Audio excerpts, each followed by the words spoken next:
And we're live. Okay.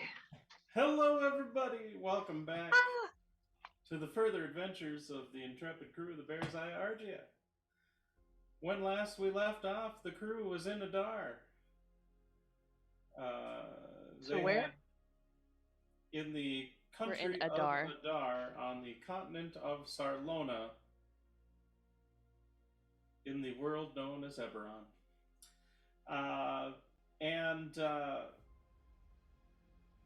Had proceeded to had helped free Zaya from the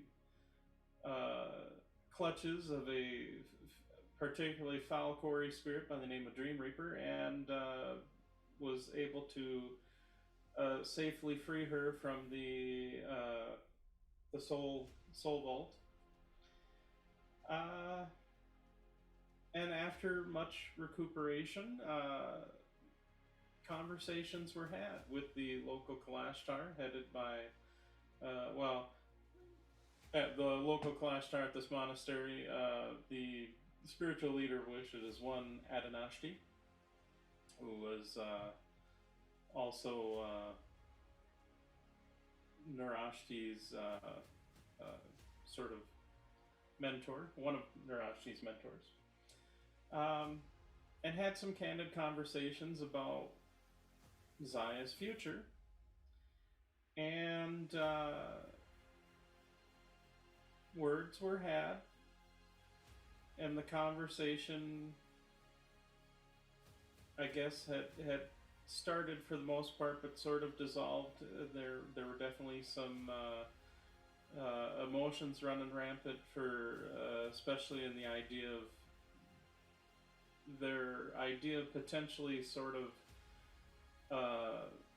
passing or having Zaya sort of split into several hosts, much like the Kalashtar are in kind of their current incarnation.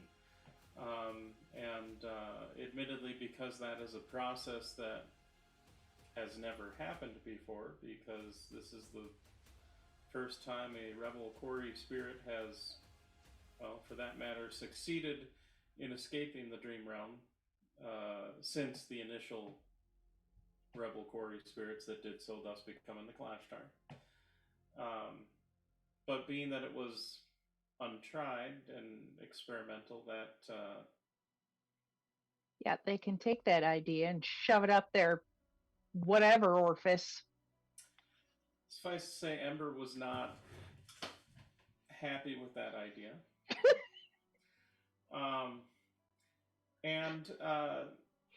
And so for the moment, everybody, it was continuing to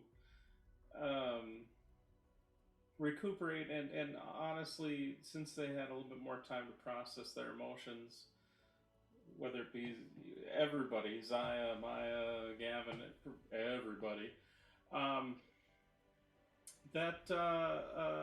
it was a very emotionally impactful day as people are recuperating and whatnot, and some very heated and emotional discussions. So as where do we begin?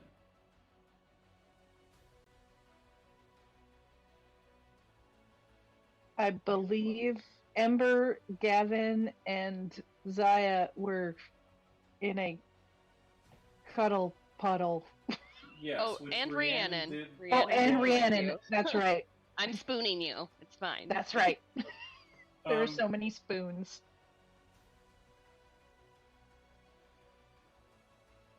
And with that,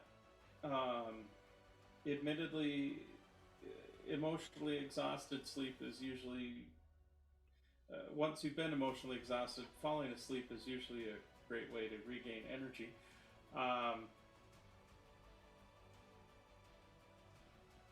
In the middle of the night, though, you are actually woken up to Zaya screaming. And you see she is sitting up in the bed, almost if almost as if you had an out of body experience to kind of view this scene, so to speak. You basically would see her scream as she's just kind of getting up out of like sitting up out of the bed, kind of pulling herself out of the cuddle puddle.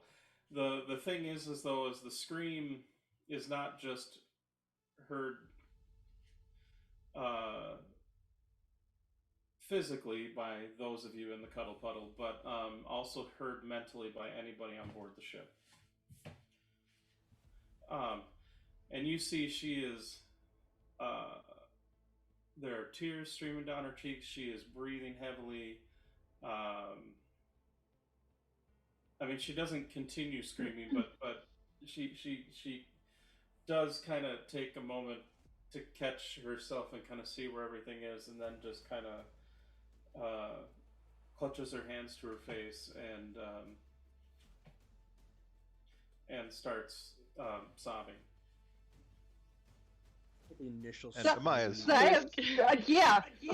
I think at the initial scream moment, Gavin is up with sword drawn, like looking around the room at what happened. Yeah, Ember's hands are on fire right now. Rhiannon would like jolt awake and then try to cover Zaya, assuming that Zaya is being attacked somehow. Same. So like bodily, like the fuck. And that's And fair. Amaya's. And admittedly, with the flames that Ember pops up, you guys are able to see. If you didn't have dark vision, which I know some of you might, but Yeah. you, for those that don't, the room is immediately lit. Gavin, you stand up and you're probably facing the door with your sword out. You see the door. The door does swing open, and you see Costello is there actually, like kind of. You see the swings one arm open or to open the door and kind of stands in front of the doorway and then quickly peeks in just to see what the hell's going on, because We're about to have 13 goblins running in here too. Well, I think Amaya is first. Yeah, Amaya starts tearing towards the room as soon as she hears that psychic scream. I'm sure Barker heard this, and on deck, he's probably looking on deck for like chaos or like something went wrong. So because of because you heard it, so it was both kind of physical as well as psychic. So anyone who is touching the boat or has a token of Zaya, aka y'all, definitely heard her scream. So yes, probably within a handful of moments, there is a bunch of somewhat sticky goblins with short swords and shields drawn. You see Can one just be fused to my chest, like just stuck in my fur? Like just can't get out. There is one still trying to get loose of the fur, and so you see it's like kicking. You see it's let's see which ones are still up. We'll say it's I know 11 died. yeah, we'll say Twelvira is kind of stuck. So like Twelvira is like hissing out at whatever danger is there, and threatening it by kicking out with her little leg. Is pulling a little bit on the hair, which is not necessarily the most comfortable of things, because fully kind of cemented in there with the syrupy goo, but like is just snarling at whatever danger's out there, kicking out with one foot. And admittedly, Nakali and Kaladin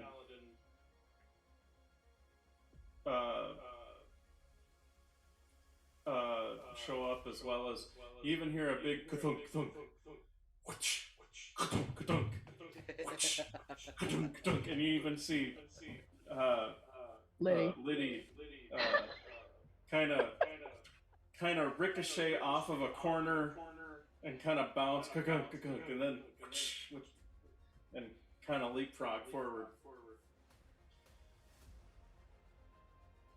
Question. Does Narashti hear it? Narashi would be too far out of range.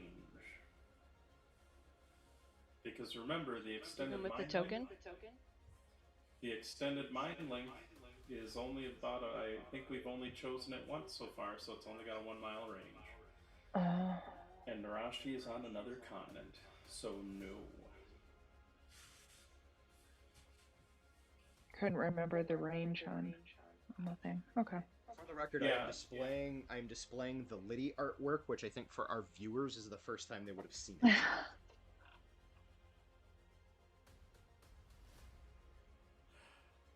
I wish the background were a slightly different color because his Yeah, you his can't bowler see the hat hat. is real hard to see. Hang on, Yeah, I'm gonna try to do something here.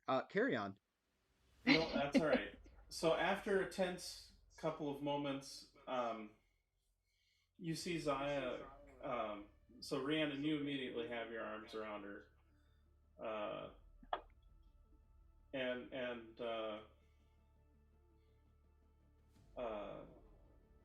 Zaya holds on to you for a moment and is just kind of,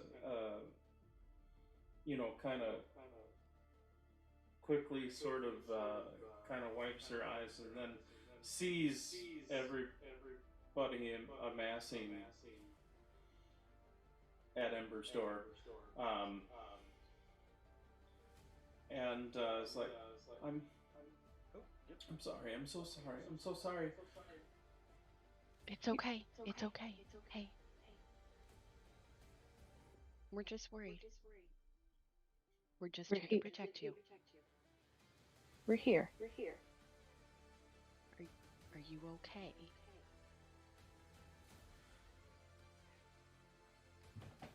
What happened?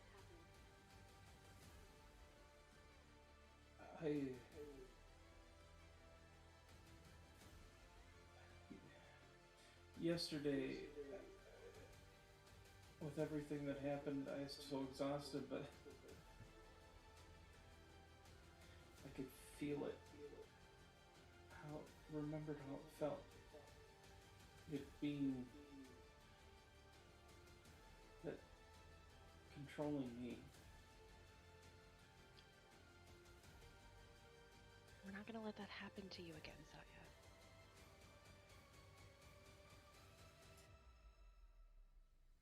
And even if it did, you know we are coming for you.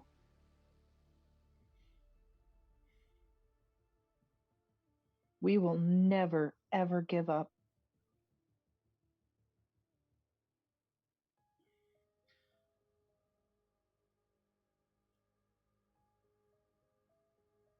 I'm sorry to wake everybody.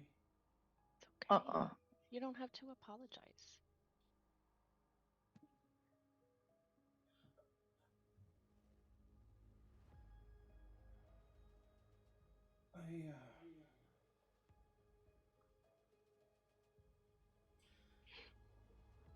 And she kind of gives in. I am gonna need. I need a little time, and you see she just kind of reaches out to the wall and then kind of forms into the wall. Her dryad form.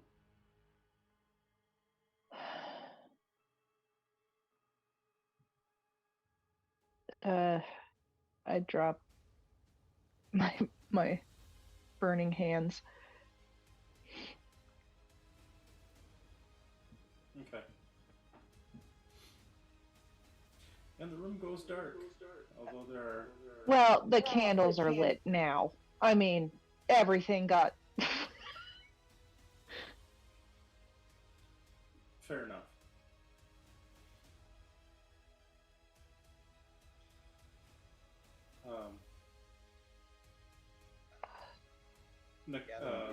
Nikali just kind of puts a hand on your shoulder and says, Paladin Obaya and I will be on deck taking watch. Thanks. You can also hear from the deck Barca, like half raging, screaming orders at the goblin. Oh shit! The rear of the ship. Check the bow of the ship. Just look around. Check the docks.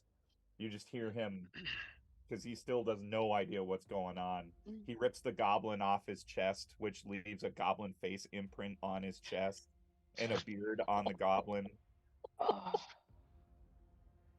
a bugbear beard. Yeah, realize they're he's just never like gonna wash he's, their he's face. searching for what the threat could be. Okay. Go and make a perception roll.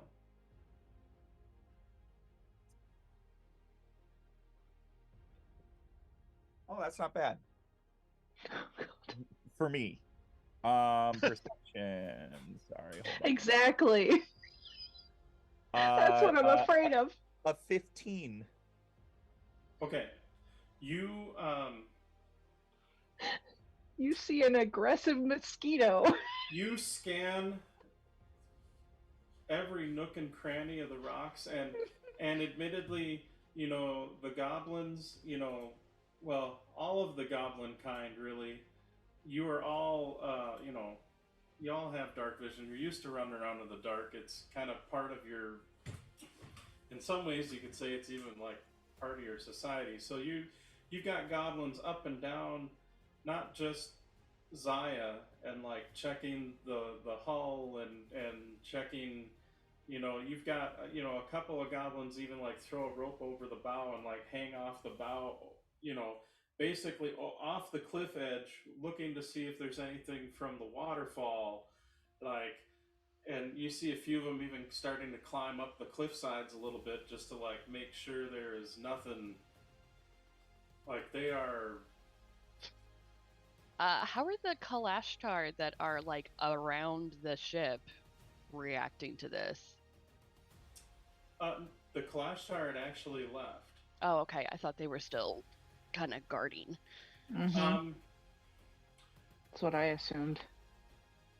They were originally, but with some of the words that were had in our previous discussions, so as not to put pressure on you, Callan had actually. Now that being said, you're guessing all it would take would be a help, and there would probably be a handful there. Like they're probably. But in some they've of the at least caves, pulled back, yeah. Or, like they've pulled back to give you some space, but. They physically pulled back, but they're still mentally spying on us. Not mentally spying on you, just Mm-hmm. keeping an eye on the surrounding area, that's all. Yeah, just the regular kind of spying. Right. It's not spying, it's called reconnaissance and guarding. And Oh, national security! Not spying. Well, bodyguarding without them knowing. Yeah, it's fine. I mean, if you let them know you're reconnaissancing, it's not really that great of a job of doing it, I suppose. True. Just saying. Anyway, regardless. So they are not in the immediate visual area.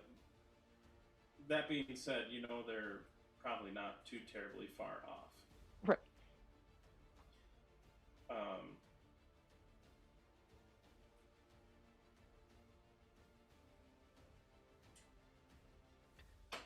But Barca, you and the goblins, and granted, the goblins actually don't have that bad of a perception. They're pretty,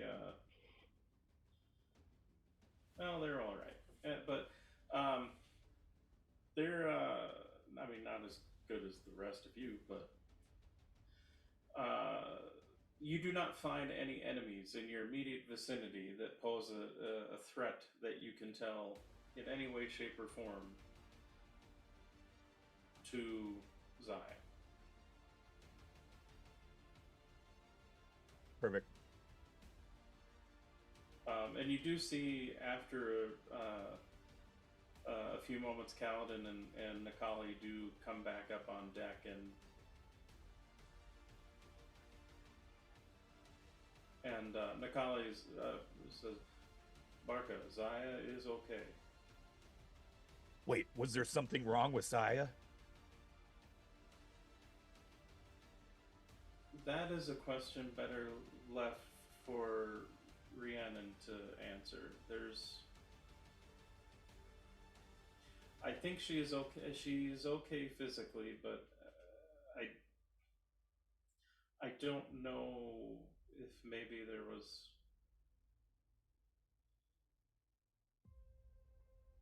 I don't. I don't really know all the particulars, but she is safe. Everybody is safe.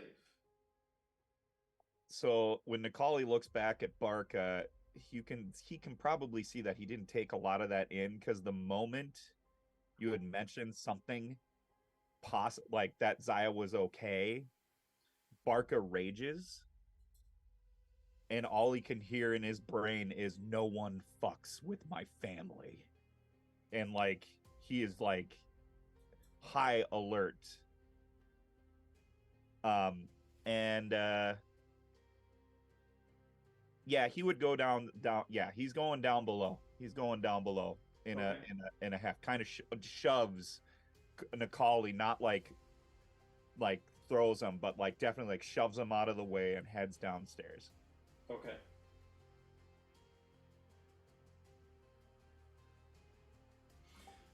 You get downstairs where you see pretty much the rest of the crew is more or less gathered. Yeah, he just comes down the stairs and just starts going, Amaya! And looking for Amaya. Okay.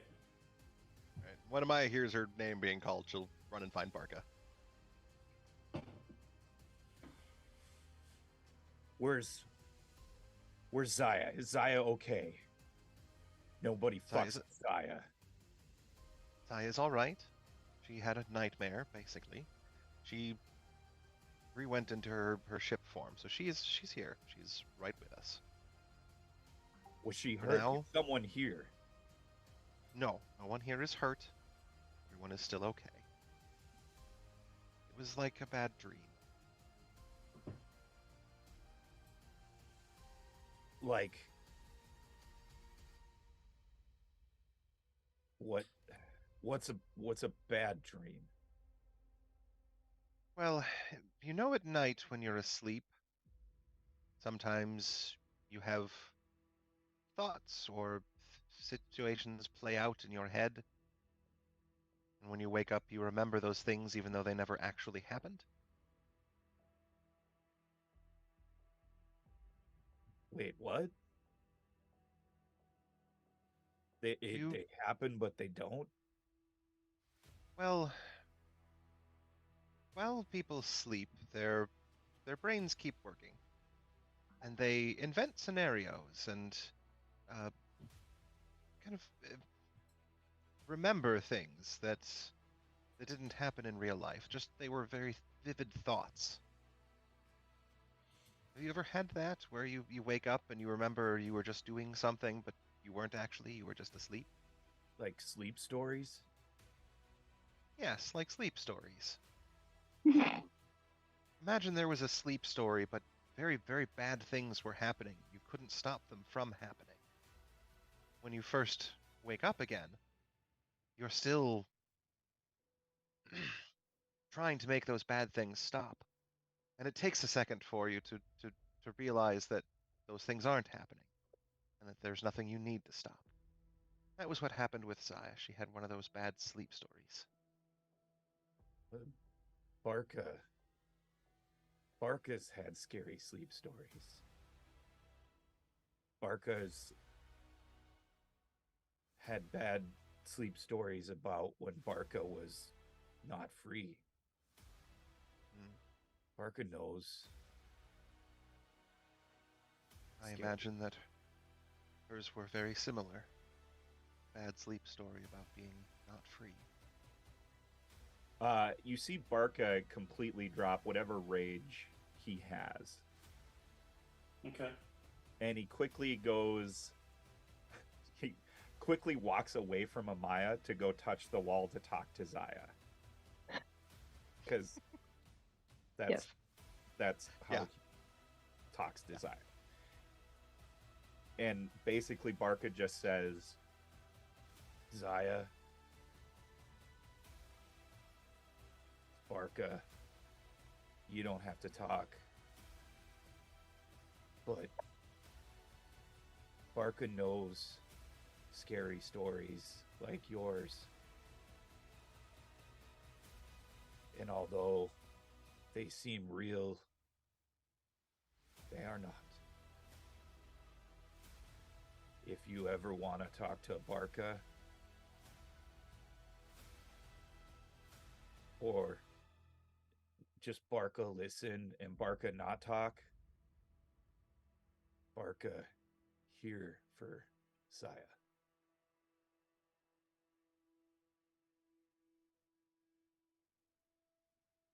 And then he just walks away from the wall.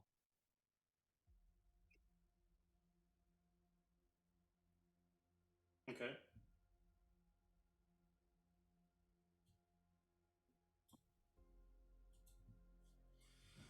Okay.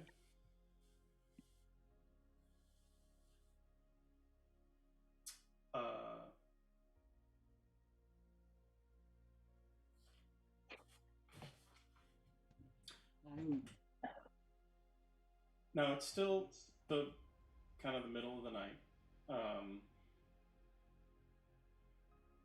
Is there, admittedly, is the adrenaline kind of the immediate potential threat scare, whatever you want to call it, is over, and things kind of die back down a little bit.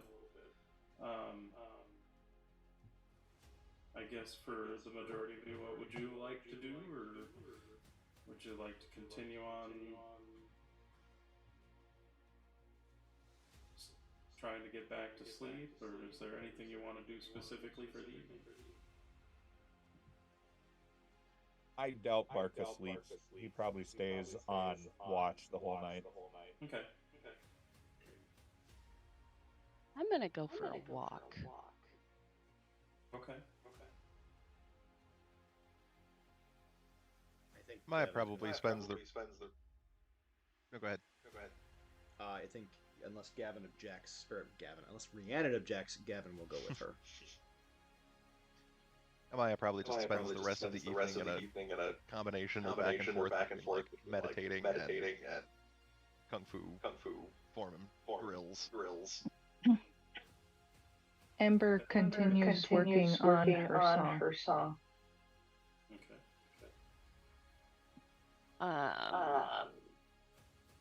As soon as Rhiannon and Gavin are out of sight of the ship, Rhiannon pulls out the wand of sending and sends a message to Callum. Okay. Hope I'm not waking you up. I need to talk. Gavin's with me. Something happened. Where are you at?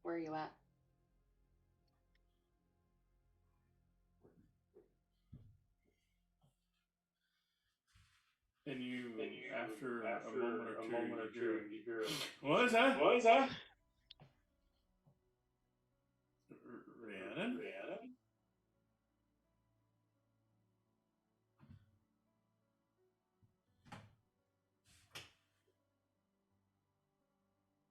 Where?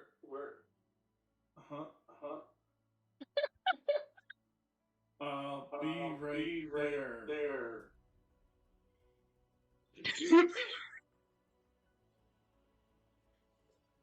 That's up there with you, again. I use the wand again. Yes, it's me. This is the sending spell. I'm not in your head. Sort of. We're on our way from the ship back to the town. Just tell me where you are. So much more sense.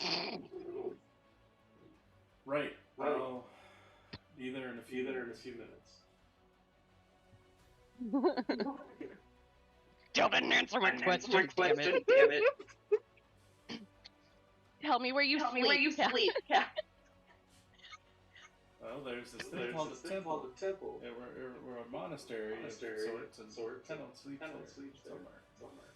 More specific than that, you don't know, but there you go.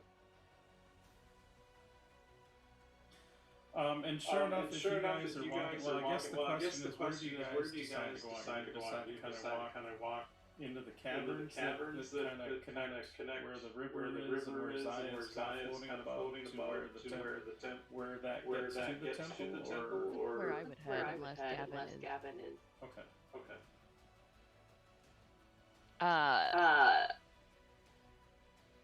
While they're walking, Rhiannon is mostly just like processing things internally, but like she will look at Gavin. You realize Corey don't dream, right? Kalashtar don't dream. No, I don't think I knew that. Admittedly, now that Rhiannon says it though, it makes sense. No, yeah, like Gavin's like, no, but he's like, I don't think I knew that, but it tracks, which does add a layer of concern to what just happened there. Yeah. I didn't want to panic everyone. I'm surprised Amaya didn't seem to pick up on that. Although she may have just been trying to hyper focused on taking care of her girl. Yeah.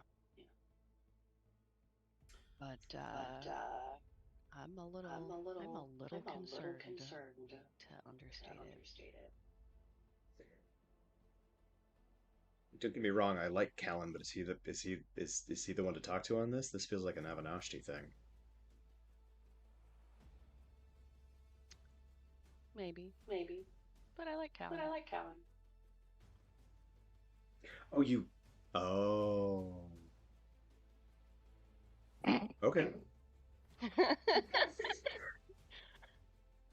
And we'll say probably about this time you kind of hear.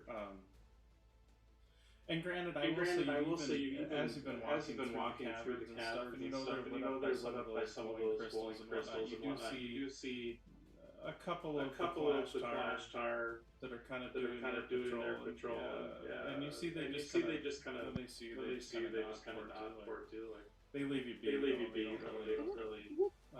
And after again, probably as you get about this point in the conversation, you hear the kind of sound kind of running off the path, and sure enough, you see Callan kind of jogging up here, little shadows under his eyes a little bit, and fairly unkempt hair, but is and is probably got is probably carrying his leather halberd with him. Has his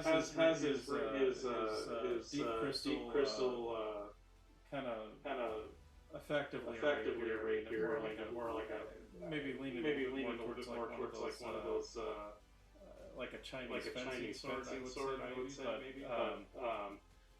As far as style. You see he kind of runs up and he's like,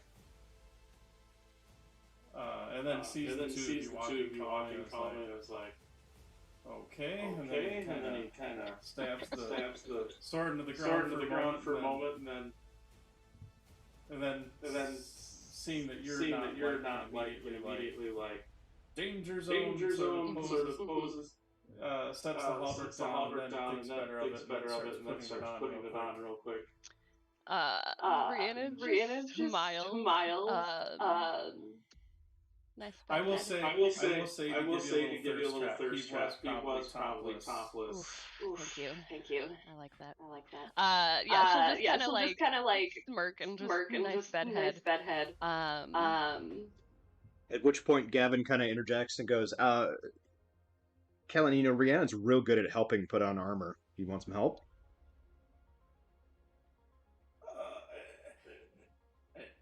And here's the thing. He's been a fairly cool cat for the most part, but you don't know if it's the sleep or the fact that you are offering this or whatever. But there is this combination of confusion and there's a blush to his face, even as he's like, what? Okay. I'm good for what? Sorry, what's? Uh-oh. Do we have a phoenix freeze? Yeah, I think we lost her. Oh, no. Them, yeah. Them. All right. Well, we'll wait for it. Well, at any rate, I will semi-pause and continue. In fact, this might be a good time to introduce some of our fellow Twitch stream friends until we see whether or not Phoenix comes back. Sure. Kit, do you want to shill first? Kit is also away, so I will go first. Oh, Sorry, yeah, I had to step away for just a brief second. I'm back. No, it's all good. Why don't you take us off, and then I'll shill for our other friends. Yeah, pimp your stream. Oh, gotcha. Well, hold on. Let me get my video back real quick. Yeah, you're gonna use your... There we go. So you can actually see me doing stuff. Hello, I am Kit, the Seven-Tail Fox. Seven-Tail Fox, T-A-L-E, is my Twitch channel. Like spelled like the stories, because that's what we like to collect. Been trying out some different schedule stuff, been trying to stream more. But feel free to come by, drop in, share a story with us. We play all kinds of things, usually stuff that either has a really good story or that we can make our own really good story in. So we'd love to have you hang around, chat, spend some chill, quality time with your favorite fox. Yay! Favorite fox. A favorite I is. will. I will shill for Epic. Okay, I'm here. Oh, we have a thing. I'm still gonna shill for Epic. We were filling time by shilling our other friends. You know what? We'll hold off. This combat is not brought to you by Epic Realms. Combat? Fuck no. Combat? I was making a... You know what? Never mind. Just go. Alright, it wasn't brought to us by Epic Realms, so we don't have one. It's fine. Cool. My head So, hurts. to go back to where the previous confusion lied, yeah, you don't know, he is completely sort of, flabbergasted. Yeah, he's clearly flustered. Rhiannon turns business mode on.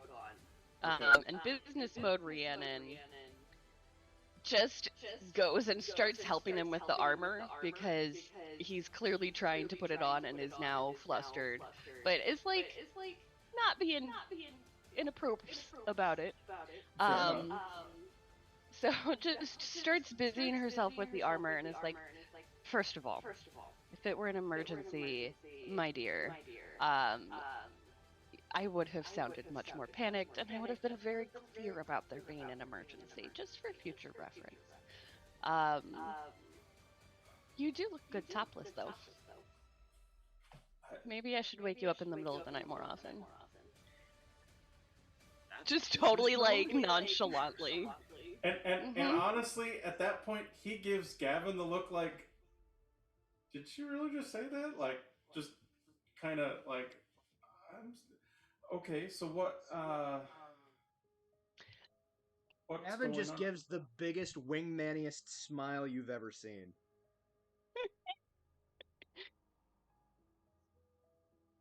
So, as she's continuing fastening whatevers. Yeah, I mean, it's like a leather halberd. It doesn't take too terribly long. Yeah. So, like, she'll step back when she's done and be like, so, hand on the chest. Subtle. Have you ever heard of... Oh, that brings up more questions. Have you... We just had an incident with Zaya. Who was... She's fine. Okay. She apparently had a nightmare.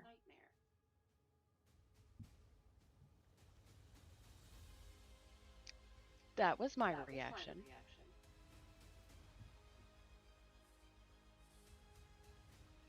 She was asleep. She woke up screaming. having had a nightmare about being controlled by the Dream Reaper. Or being controlled like she was. Huh. You see he kind of sits down for a moment and is like, well, and then he just kind of gestures to a rock, you know. Yeah. Um, From I mean, my understanding, and granted, it's, I don't know a lot, but that shouldn't be possible, right? Kalashtar don't dream. Well, in many ways, Kalashtar.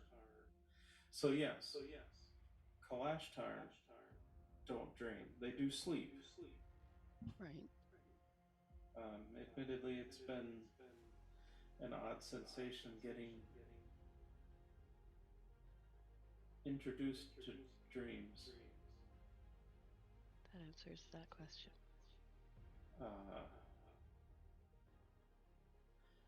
But the quarry spirit that makes up the part of the Kalashtar, I mean, it is dream manifested in a persona, I guess you could say. So yeah, they don't dream.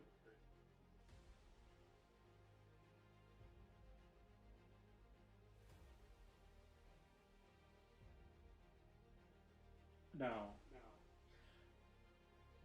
while as it was explained to me by Adanashti, as it was kind of explained to you, I mean, Zaya is a special form of quarry spirit that hasn't been around for a while, so maybe there's something to that, but I would assume it's pretty much the same for any quarry spirit. So maybe what she was experiencing wasn't necessarily a nightmare or a dream. Well, which leads to my next concern, being the potential that someone was reaching into her mind while she was sleeping.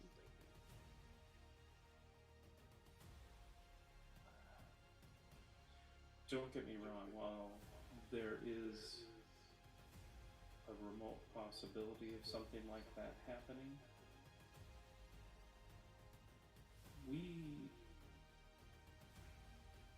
the Kalashtar who live here, and Adar in general, we protect this land very thoroughly. There are patrols sweeping the countryside even as we speak, and admittedly with the shroud, no one should be able to get through it using any sort of dimensional travel. No one should be able to any more than a quarry shouldn't be able to dream. Well,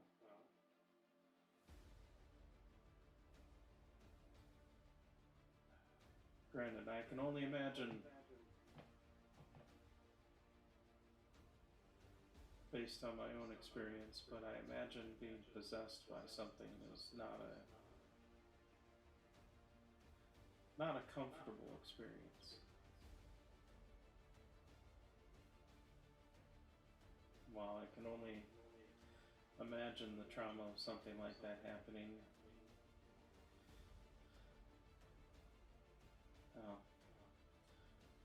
having something torn away from you also can create some trauma if left unchecked. So I feel, at least in some way, I can understand. Maybe it's, I don't know, maybe it's more related to that. I mean, you guys have been through a lot of stuff since the short time that Narashti had traveled with you. From what I've been able to hear and what we've been able to discuss and the reports and whatnot, but I don't know what that does. to someone like Zaya. I think Gavin pipes in at this point. He's kind of like, he didn't sit down on the rock, but he kind of like leaned against a tree, not like imposing, but just sort of like didn't feel like sitting in that moment, like his body couldn't quite get to that point. Sure. I think Gavin pipes in at this point. He's like, for the first 3 years of my life, lived in the Mournland. And was taken out of there when I was about 3 years old by the man that I now know as my father. And I still have night terrors, even though there's no way I could remember anything that would have happened to me. Something like that, something that big, leaves a permanent mark.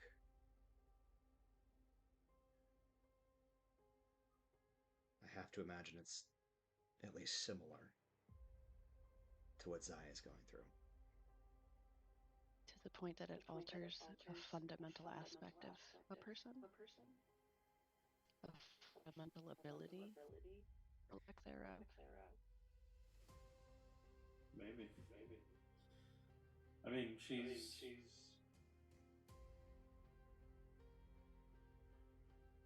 still very new to the world.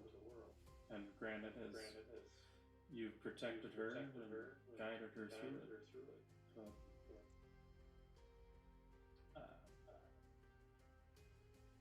and from what you've all told, a lot has happened.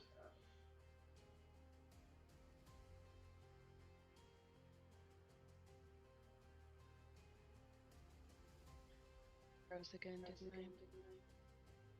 There We we go. can hear you. We can hear you, though. We can hear the audio. I just on my spot because my internet is being stupid again. But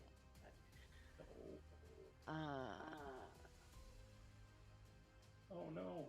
And gone. So, our friend Nick from Epic Realms does a lot of streaming. Stupid. And again, did not sponsor this combat. And did not sponsor this combat. We'll get back to it.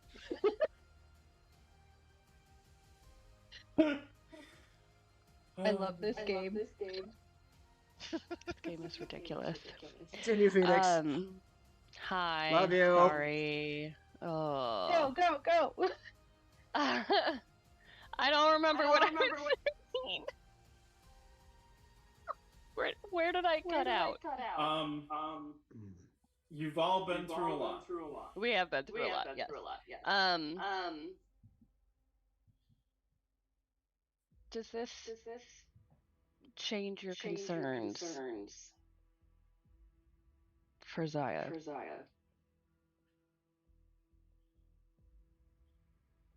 mean, we're always going to have concerns about Zaya. As Talk straight with me. Come on. What? Hey, even the idea of this ceremony or ritual, I mean, that's way above my knowledge. Granted, what I do know is it's gonna, if she decides to agree to it, it's gonna take time to, really? Yep. It's gonna take time to, I imagine, find candidates.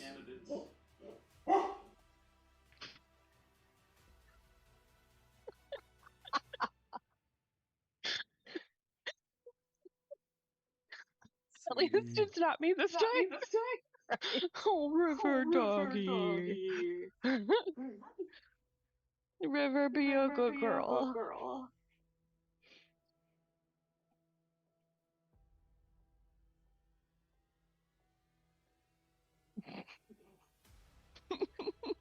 Calm your tits, River. Right? So my dog will sometimes sit on the recliner because, like she is right now, because then it gives her a great view of across the street, where sometimes the people who live in the townhomes will take their dogs for a walk. Yeah. Right. There's a lot more people around that area now than there. God. Curtains. That's fun. Curtains All right. are a thing. Suffice to say, I will pretty much never need a doorbell ever. No. Ever. I understand. I understand the length of time. Just all the chaos and all. Oh my God! There's somebody in like jeans wearing like this gigantic backpack, like sprinting up my sidewalk, like up the sidewalk for my road. Like, I don't. Fucking weird. I understand. I understand what you're saying with the ritual. My question is, as a military leader, you assess threats all of the time and potential for threats, and you assess risks. And does this event alter that assessment in any way?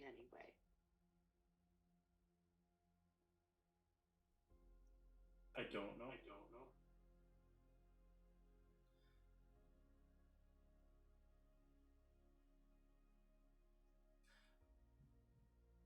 I don't know. But I would say this much. When I came back here, well, and on my voyage to get back here, I know I was going through some hardships in getting used to my quarry-less existence, and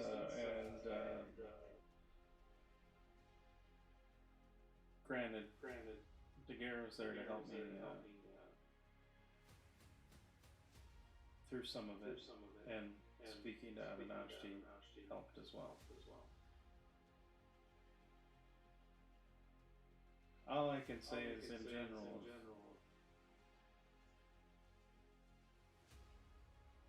you know, maybe having her reach out to, well, obviously you're all there to support her. Maybe when she's feeling a little bit better, maybe reach out to her. Maybe it's something she's got to talk about.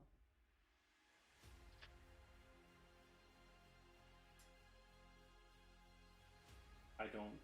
So essentially, I am overreacting and overthinking things. No, I don't think so. And it's understandable. You're concerned for her safety. You've all been taking care of her.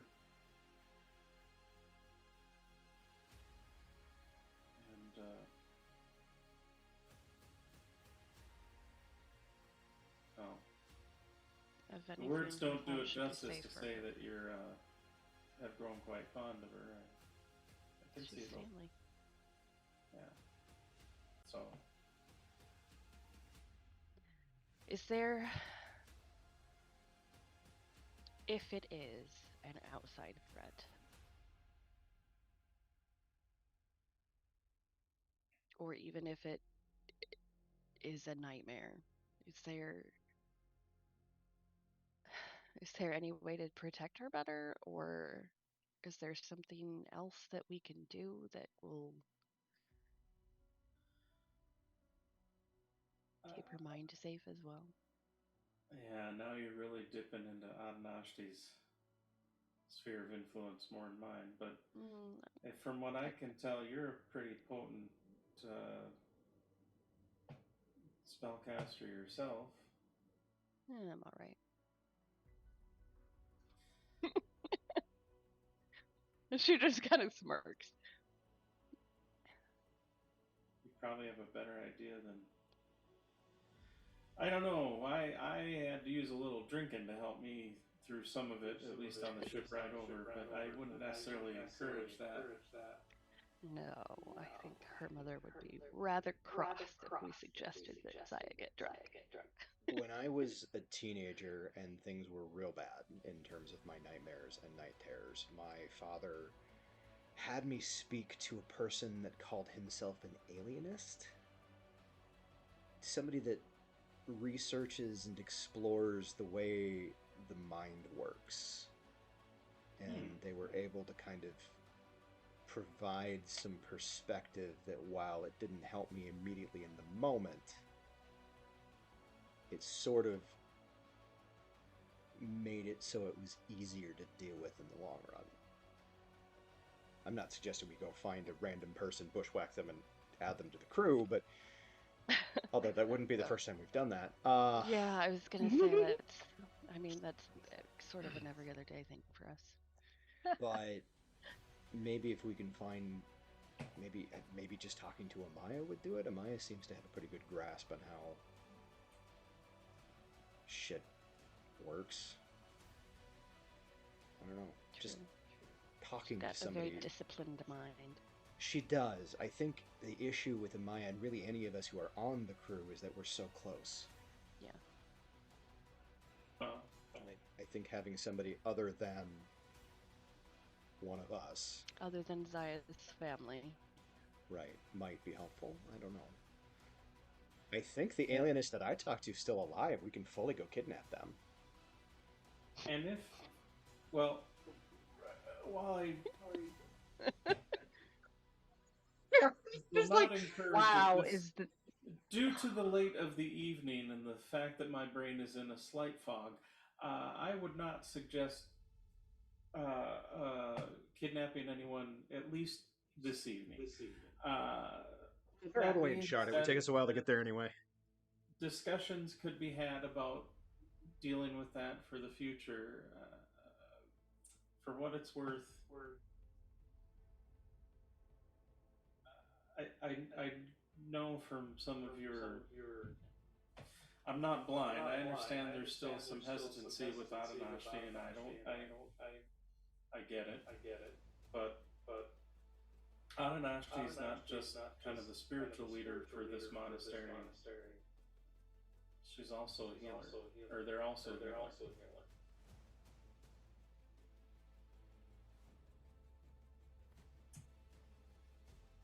For what that's worth. I mean, if healing the mind could be easy as casting a spell, I'd be like the most normal person here. And I can categorically say that isn't true.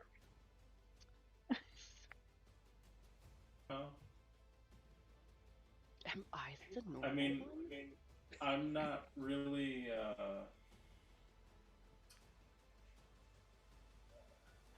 I guess if that's not a choice for you, that's fine. I'm not pushing it by any means, but they helped me. Just saying. It's not that I wouldn't be open to that. I don't know that, given the conversation today, that Zaya would be open to it, or that honestly that the others wouldn't put up quite a fit about it. You're right. You're right, as you usually are. But Zaya is, whether we like it or not, fully capable of making her own decisions. True. And regardless of our feelings, and I mean using our collectively, if she decides to do a thing, we're gonna have to support her. Whether we like it or not. It's an option. So at the very least, we can throw it out there.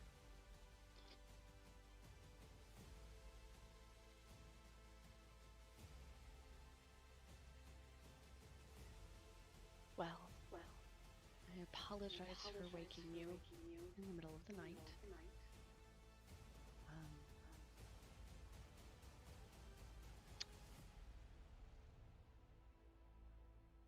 Sorry.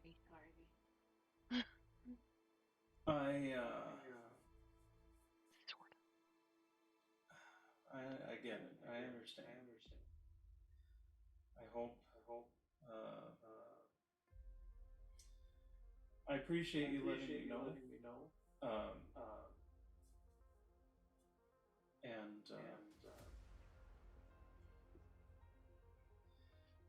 maybe start with like,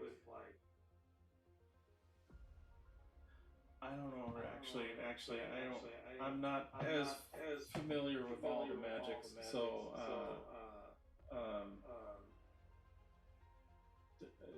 is maybe say your. We need to talk. We're not in trouble.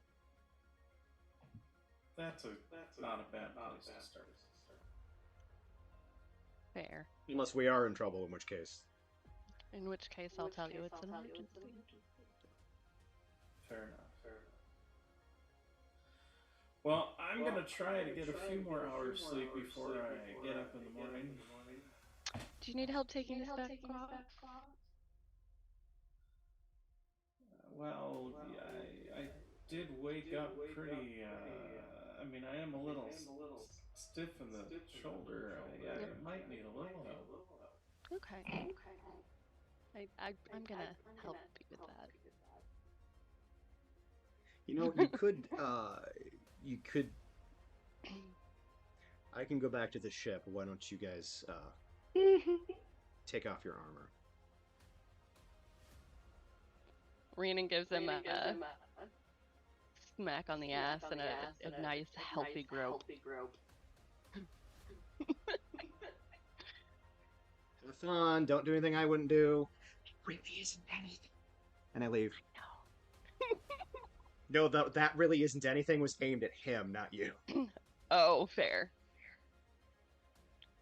I'll go help Callan take off his armor. Fair. Might take a while. Yeah, there's probably no more going back to sleep per se. You know, I accept that. That being said, unless anyone else has anything to do for the rest of the evening, we will kind of sort of continue on to morning, and you know, the winds are picking up a little bit here and there, but to be quite frank, you're up in a mountainous elevation that tends to have a lot of wind, and it is a bit overcast for the moment, but and every once in a while you may see a little, like, especially in the earlier morning, maybe a little bit of a dusting of snow every now and then, just kind of not even so, you know, not enough to even really accumulate much on the ground, but just enough to every once in a while just sort of spiral around and just kind of float down as snow does. Definitely a cooler morning for some.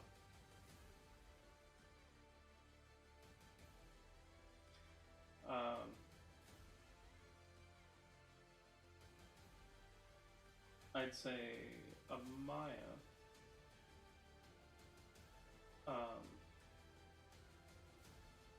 You are about as exercised as you can potentially be before getting to the point where you're like you're probably just on the cusp of sort of the exhausted condition in terms of or getting a fatigue level in terms of just kind of working yourself and trying to keep your mind focused on things, but also keep your mind off of things as well. I imagine there's probably a bit of both in there, and A little in bit. some ways a meditation to some of the katas and stuff too. Mm-hmm. But again, as you're getting to that point, you see that Zaya actually kind of appears in her dryad form, and kind of actually kind of opening up the door to your cabin, and it's like, Mom. Hello, sweetheart. What can I do for you?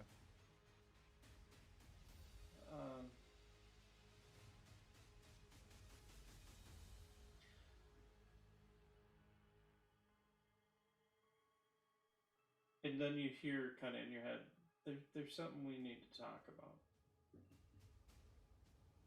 Of course. Anything.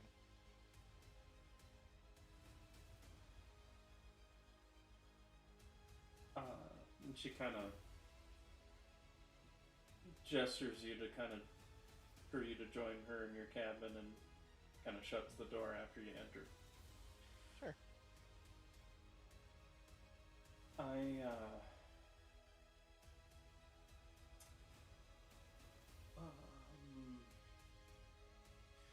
When that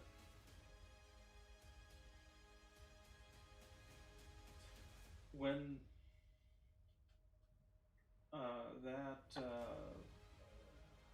when I was merged with Dream Reaper,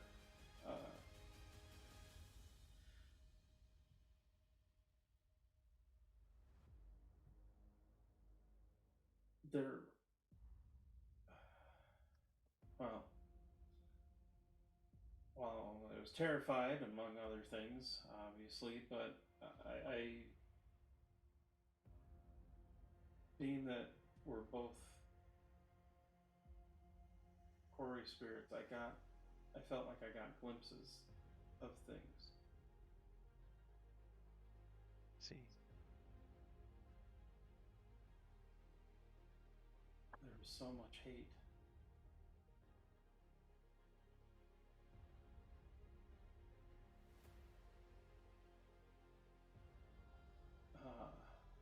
So much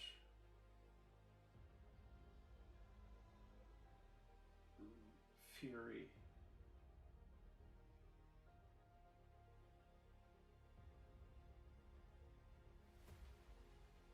But in addition to that, it felt like there were moments I feel almost like I could see what they were thinking beyond that.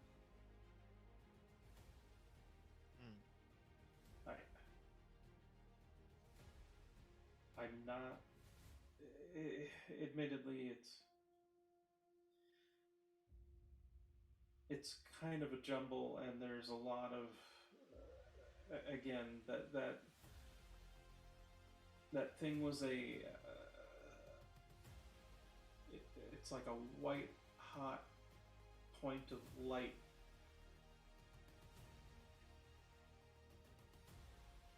screaming in frustration. It's hard to put words to, but I think I know a little bit more now about what they're doing.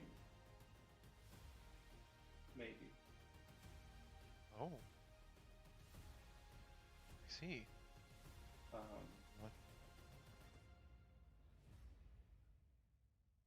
What did you learn?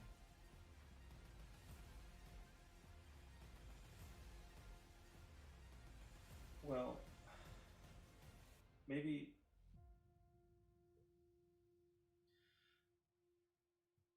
it's best. Well, I'm realizing now, maybe we should get everybody together and have that family meeting. Of course. We can absolutely do that.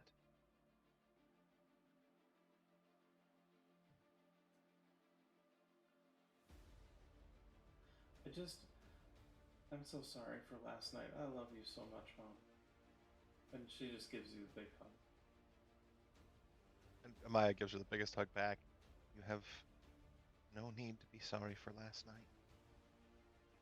I imagine that sleep will occasionally be harder on you like this for a while.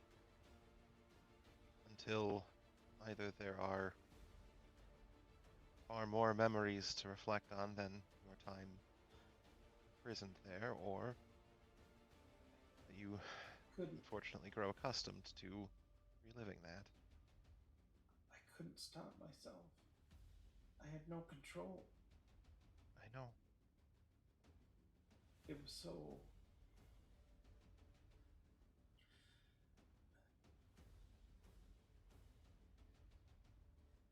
It was so violating. I know. And then it was hurting you. And Arca and Ember and Gavin and Rhiannon.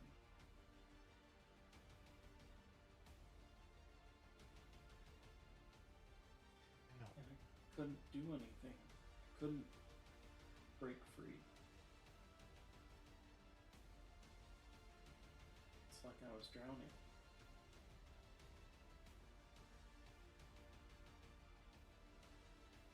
But you are not any longer. Most people go through at least one point in their lives where they are powerless to stop something that hurts them or the people they care about. You are safe now. And know that we would go through that all over again if it meant we could keep you safe. Willingly and gladly.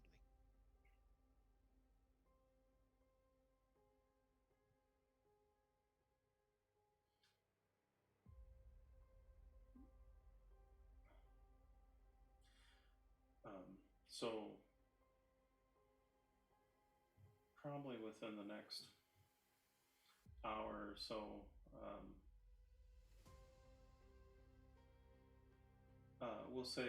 we'll say probably by this time. So it is sun, the sun is up on this kind of overcast day. Rhiannon is probably well at some point. Talon wakes you up and says, I have to start getting back to my duties. Unfortunately. You still have cute bedhead. She'll give him a kiss and get up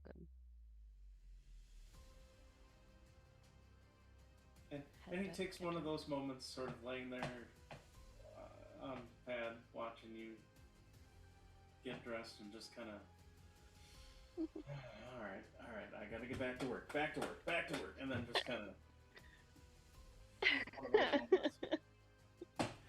Yep. So you're probably returning, we'll say, back to Zaya at this point. Mm-hmm.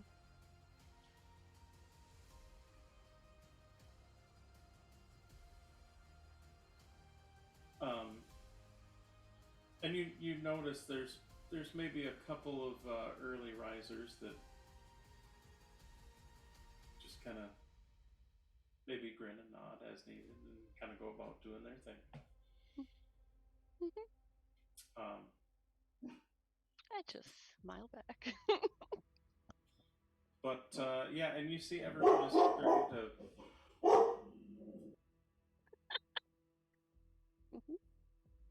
Thank you, River, for participating. Mm-hmm. Yeah, we appreciate your voice in this. You're killing my dramatic moments, River. Come on now.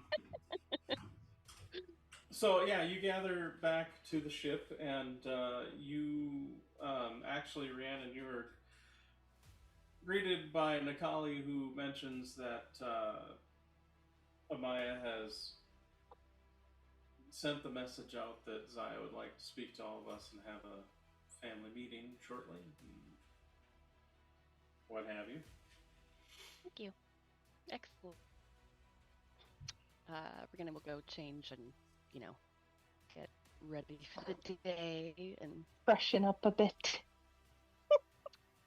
Freshen up a bit. Fair enough. Mm-hmm. So you gather together. And Zaya actually shows up in her dryad form. And I think I know a little bit more about what's going on in terms of when Dream Reaper was merged with me, taking control of me. Admittedly, it created a link between us, and I think I was able to glean at least a little bit of information above and beyond just the kind of the rage and anger that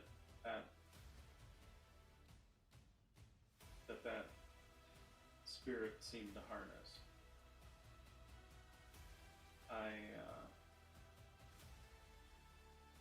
I don't think they started the war, but they definitely fanned the flames. It sounds like, or it seems like.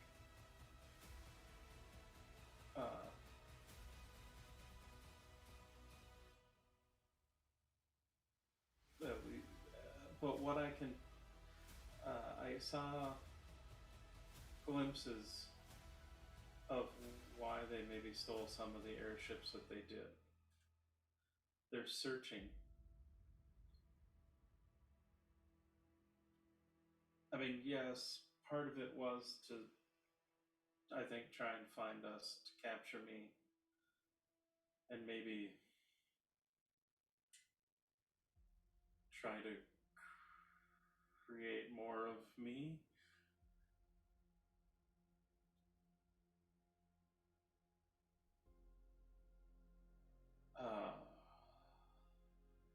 But they're looking, but it sounds like the majority of the airships that were under their direct control they're using to search Zendrick for, I think, more seeds, like more, and she kind of gestures towards the ship. More like you. Right.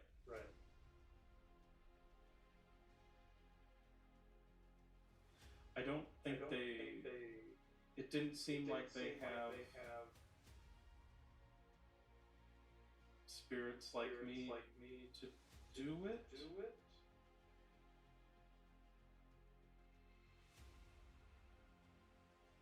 But they were searching Zendrick for the seed pods, the potentials.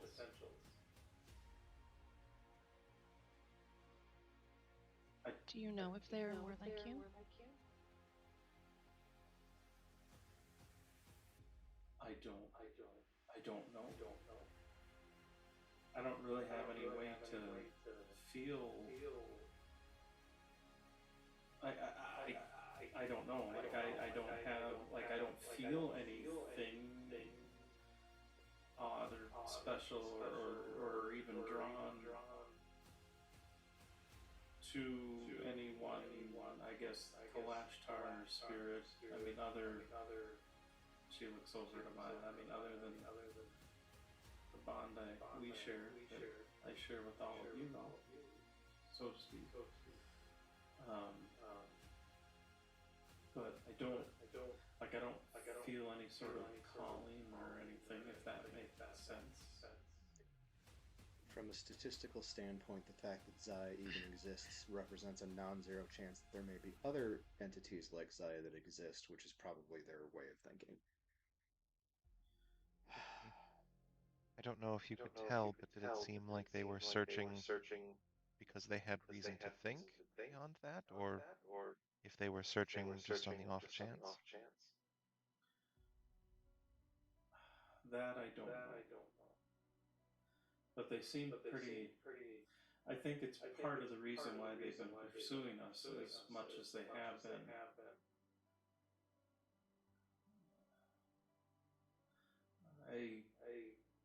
And you see she like physically kind of shudders to think of it as she's thinking of it. It's like I fear maybe they were working to potentially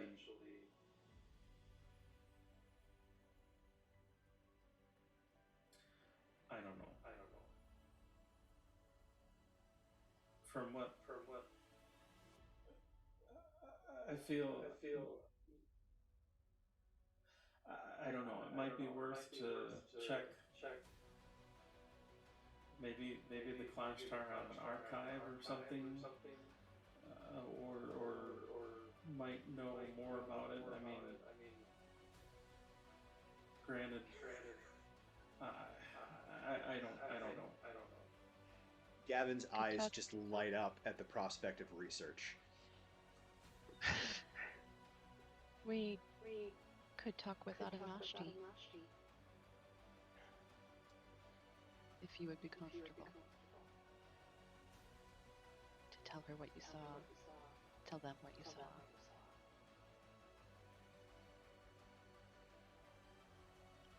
Think we should do that at some point, but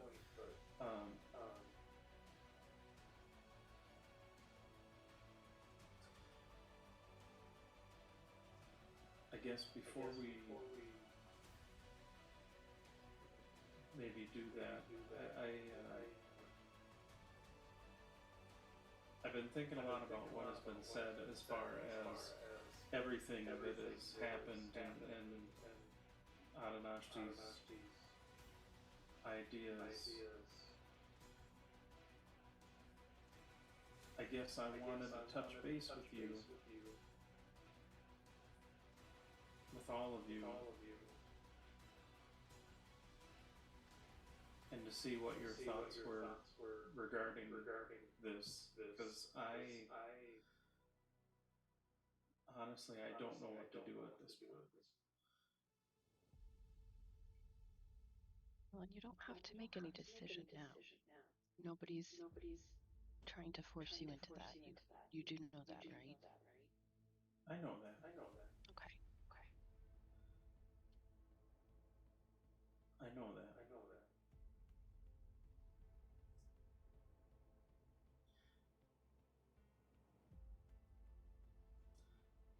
I'm gonna be honest with you all, like we've shared some scary moments.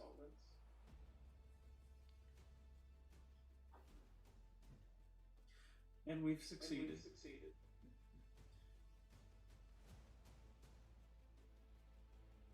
But being taken over by Dream Reaper, that was one of the scariest moments I think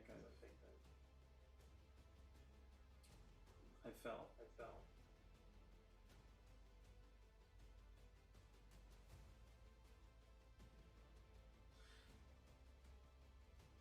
So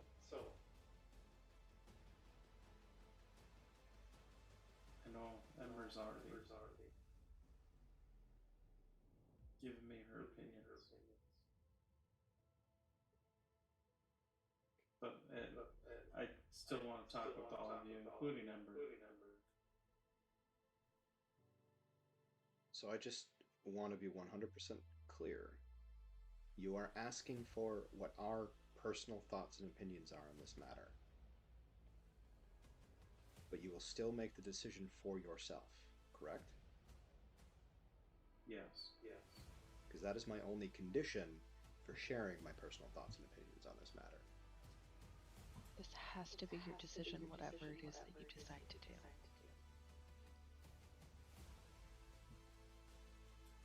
Not a decision that we make for you or that is swayed by us. This needs to be for you.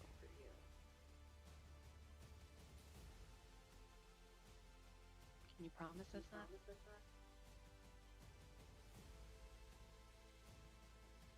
Yes.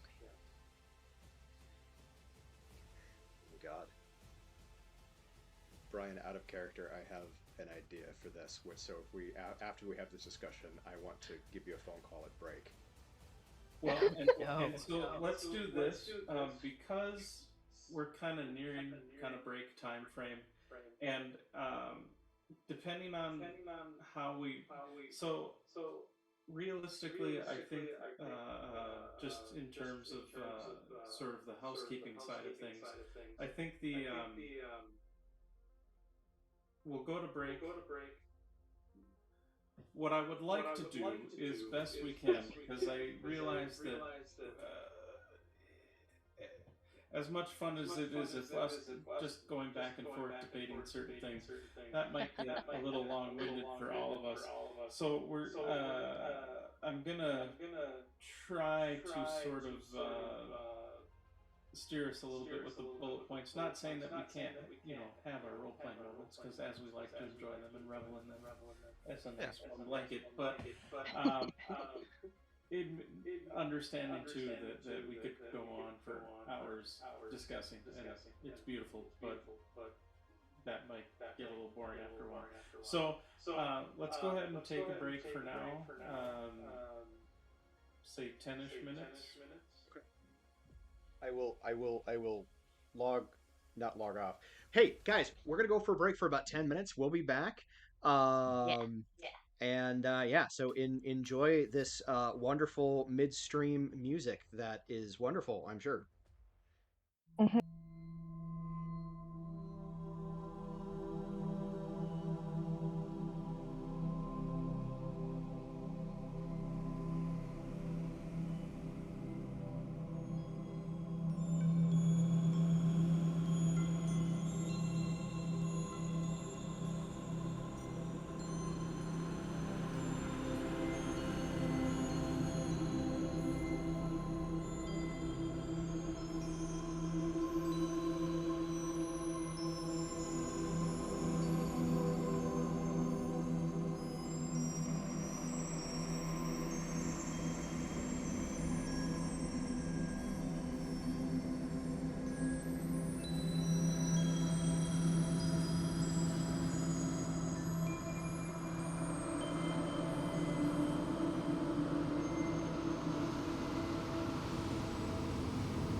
I hit the wrong button, but they can hear us again. There we go. Hi, everybody. Welcome back. Oh. Hello. Yes. So all here's- right, everybody. So here's what I would like to do. And we're going to kind of... Because again, we can go down this rabbit hole and go with discussing, and we can discuss, and we will discuss things, but I fear like we... to steer it so that we're not taking the whole session and probably several sessions discussing, what I would like to do is over the course of time, and this is probably going to actually take maybe even the next couple of days, not even just necessarily this sit down, but I guess if you want to put it as maybe some bullet points, if you wanted to kind of hone in on your ideas as far as the pros and cons of what is being suggested to Zaya by the Clash.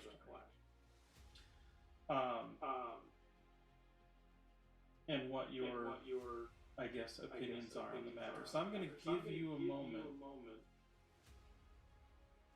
to kind of think about that, because I realize that's kind of putting a lot of pressure to consolidate thoughts and ideas. I will say during this, we'll call it the next, probably like the next 5 days. Not only does Zaya talk with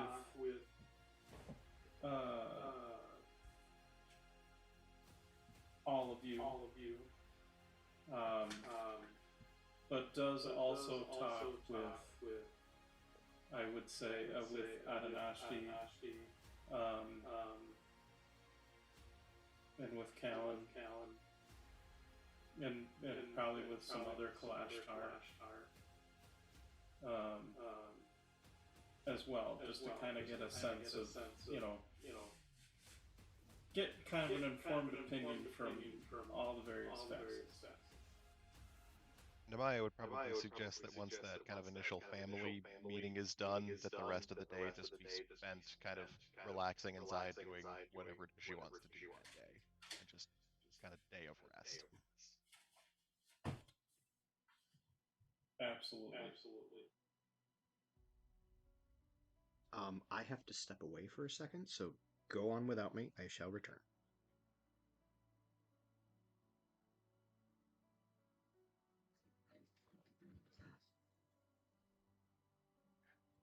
I'm just making some notes here as far as time frame.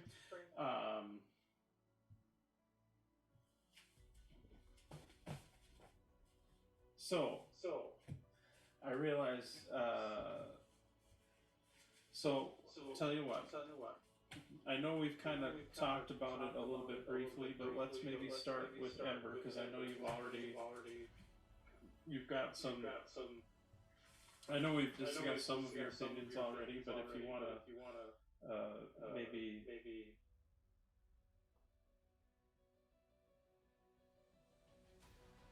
I guess go over your thoughts in regards to this.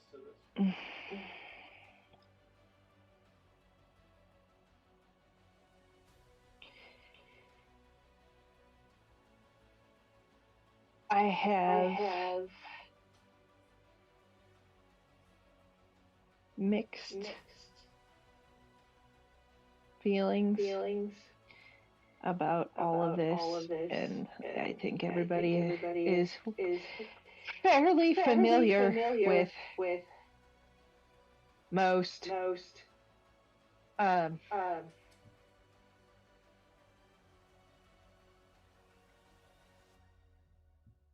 I guess I have mixed feelings about Kalashtar in general. Okay. Being that I was raised essentially by a not so friendly one. Okay. Okay. There's a reason why I know Corey and know it very well. And it wasn't just because it was a way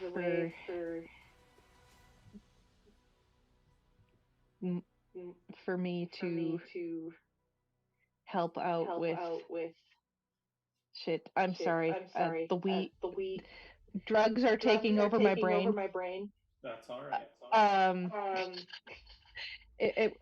My clan. Sorry. Clan Why am I saying Targaryen? Targaryen. Thank you. Targaryen. It's all good. Tomato. Yeah, it's all good. Okay. So yeah.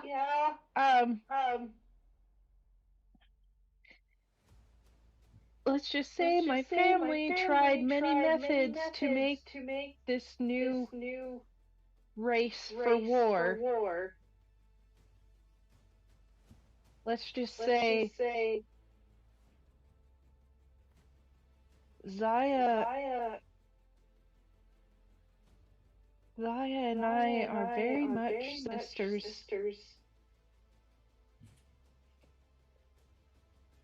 They didn't know what was in me when I was born. And on the off chance that I had a Corey.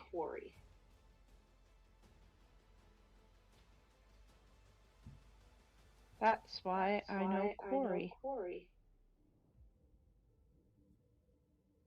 They didn't know which method would work. So they tried several with you? Apparently I'm the only one that survived. Apparently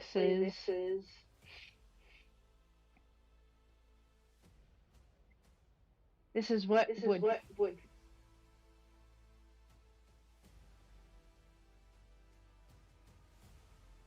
happen. And the fact that I can't watch that torture. And the fact that they wanted to split her, like they wanted to split me.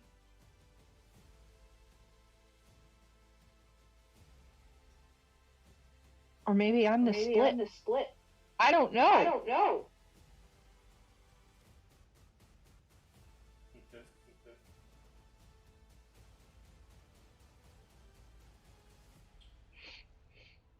Okay. Is there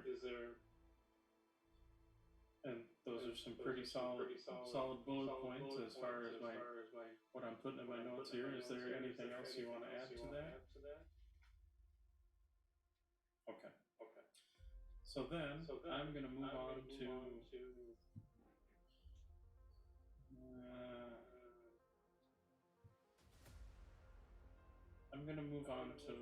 let's go with Amaya. Ooh. Well, a lot of the pros would be very theoretical, because nobody really knows for sure exactly what would happen if we went along with their plan.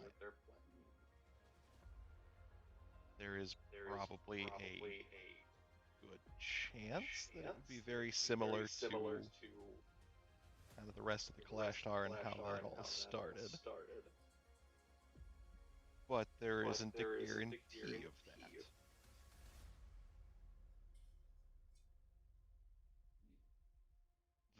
that. The potential cons are also a lot theoretical, but it could be that as she gets, her essence gets separated into multiple people through the generations, that she is potentially less aware of herself, It might be very much so a splitting up of her into different beings. She probably would not have any or very little control over the form that she's in. She would probably be a very passive observer in everything. Which, especially given recent events, would probably be very traumatic.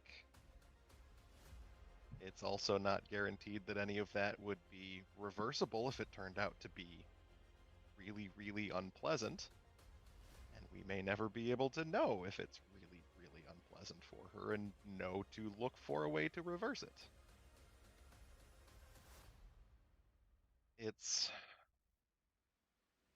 a lot of the pros are kind of for the Kalashtar people or against the Dreaming Dark in general and in very broad strokes. And a lot of the cons would be very personal to Zaya.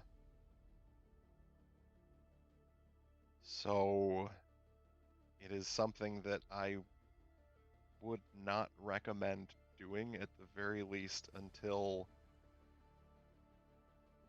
you are very sure that this is something you want to try. If you are not certain that you want to go this route, I wouldn't. Because the Kalashtar people's kind of theory here is split our essence so that even if one part of it dies, there's still parts of the essence. And kind of our theory here is, no, keep the essence intact, keep the essence, keep Zaya, and we just have to make damn sure that she stays around and doesn't get killed. Okay. Anything else you'd like to add to that? Oh. Just to reiterate that I love her very much and will support her whatever she decides. Okay. I think we'll jump to you next, Gavin. Oh boy. Okay. So I want to be very clear about something here. I'm smart. Not like a little smart, like a lot of smart. But most of it's book smart. Most of it is learning. Most of it's that sort of thing. The whole way the world works, the ability to read people, that sort of thing. That's more the kind of smart that Amaya is, and Ember is, and Rhiannon is, and the safest play in this moment would be for you to go along with the Kalashtar's plan. That is the safest. I personally don't think it's the best. And the reason is only solidified by the fact that we now know the Kalashtar are looking for more like you. The Dreaming Dark. The Dreaming Dark are now looking for more like you. Knowing that individuals experimented and created Ember in the interests of trying to execute some plan. I don't even... Like, he looks very apologetically over at Ember's like, I can't even imagine what that would be like, and I'm sorry that you had to go through that. All the things that we're talking about here, all the things that the Kalashtar are talking about here are just... they're fighting the symptoms. Dreaming Dark is the disease.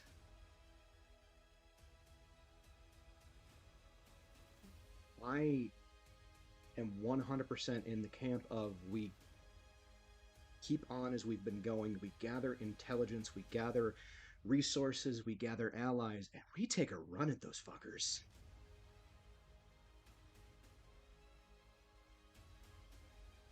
Because we take them out, that solves so many problems. And I am aware of how not easy that will be. But as long as the Dreaming Dark still exist, it doesn't matter if you are within the consciousness of a number of other Kalashtar. It doesn't matter if we're on the run for the rest of our existence. You're still going to be in danger. The only way that you get out of it is they don't exist anymore. That's my 2 cents. Okay.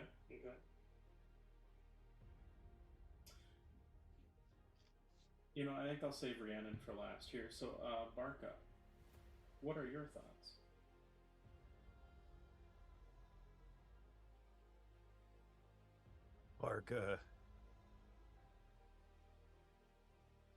Barca says don't do it.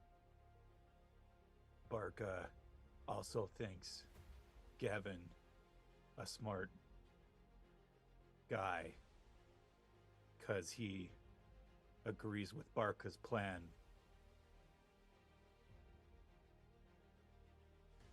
No one fucks with my family. Sorry, no one fucks with Barca's family. You're Barca's family.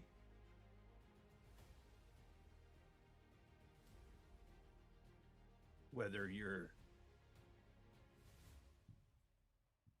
here as, well, for Barca doesn't understand what you would be doing here, but when you away from us, same, there's the same angry things that want to get you, whether you're here or whether you're with us. Many people bet on Barca.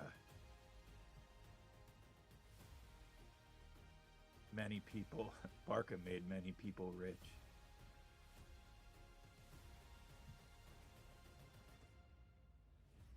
So I'd bet on all of us more than I'd bet on them. Okay. That's Barca.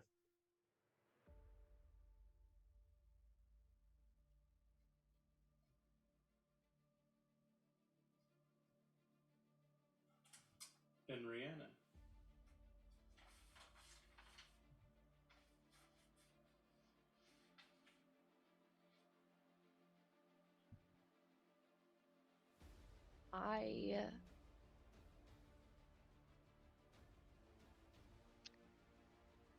Looking at it logically, which is what I'm best at.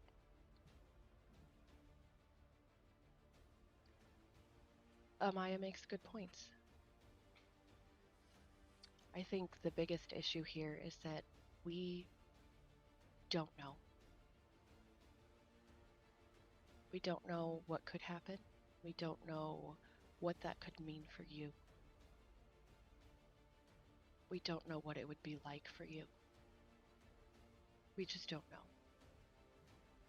And she's right that the pros are mostly for a group of people that you don't know. And the cons are very personal. And Rhiannon kind of looks around the group of everybody. Isn't that what we've been doing for the past several months anyway? We are fighting for a cause that is not our own. For groups of people that we don't know. Taking all of the risk on ourselves. It is what we do because it's the right thing to do. Not because of what it does for us. And maybe that's a choice that you want to make for yourself, Zaya, and maybe that's not what you want. Maybe you want a different path. Gavin is right. The safest thing would be to go with the Kalashtar's plan. They have the shroud. They can protect you. They have plenty of warriors. And while this group is incredibly capable, as we've shown, And I don't want to lose you any more than anyone else does. You are family. They have more ability to protect you and to give you an actual life. Yes, you'll still be hunted, probably. The Dreaming Dark are not going to stop. But it doesn't mean you would have to be on the run. You could live in a community. You could have a life. You could have more family. You could choose what you want to do. Maybe. There's a lot of maybe. I will always encourage that decisions be made based on logic rather than emotion or experience of people who are not yourself. It's not to discount Ember's experiences in particular, but you're not Ember. And these Kalashtar are not your parent, are not Ember's parents. And they do not mean you harm. That doesn't mean that harm can't occur. It could. We don't know. I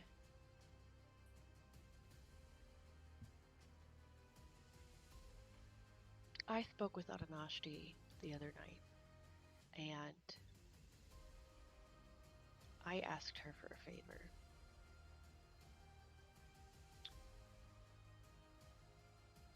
And I asked her that if you were to choose to go along with their plan, that I be considered a candidate.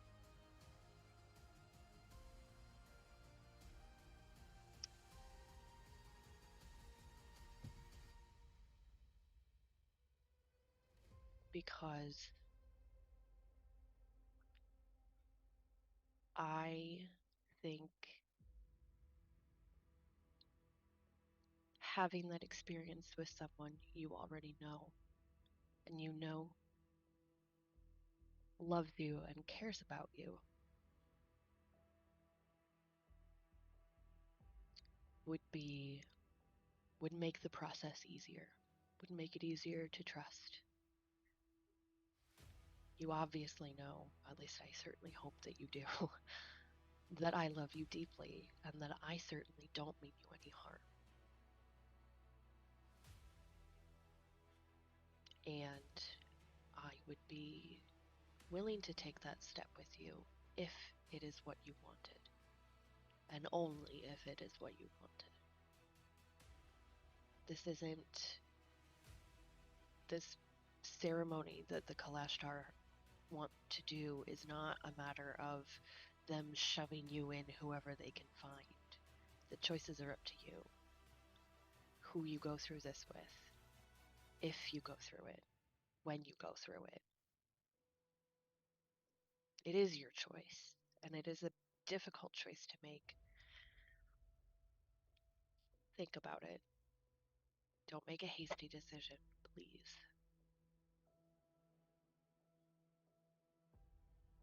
Maybe there's more research we can do. Maybe there's something else I don't know. But none of us really know. And this decision is not something that should be made based off of conjecture.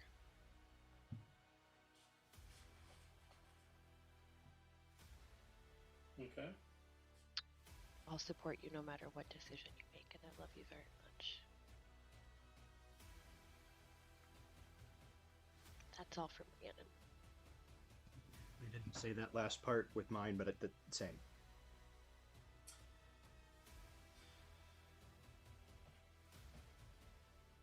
That's fair. And to be quite honest, she knows you all love her and vice versa.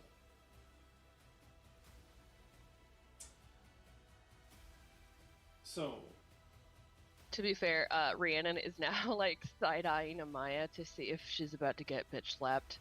Or if remember, there's some nerves going on with Rhiannon saying that out loud. And I will say, so this is, again, like, obviously you're having your family meeting or whatever, but a lot of these discussions and kind of hitting these bullet points are happening over the next 5 days. Gotcha. That being said, too, oh crap, did I leave her outside? Pause for a quick moment while I bring the doctor. Probably. I'm going to go with yes. There's no barking. Oh, go follow epic_realms. That is our buddy Nick.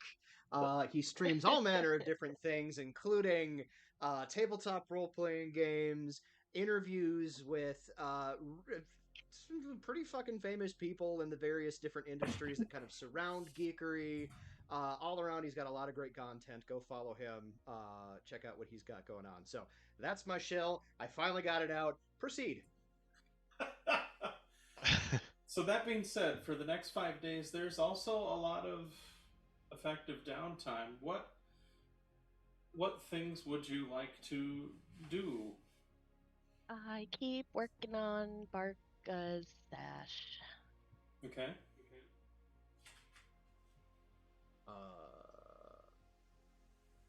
I guess my question to Brian, per our game last night, what are your thoughts? Because that will kind of color what I decide to do. Do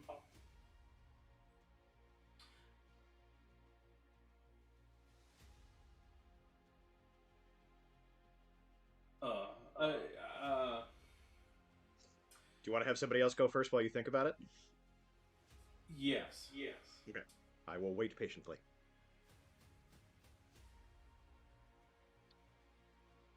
Barca goes around the city to try to find a candy store. Okay. Yes.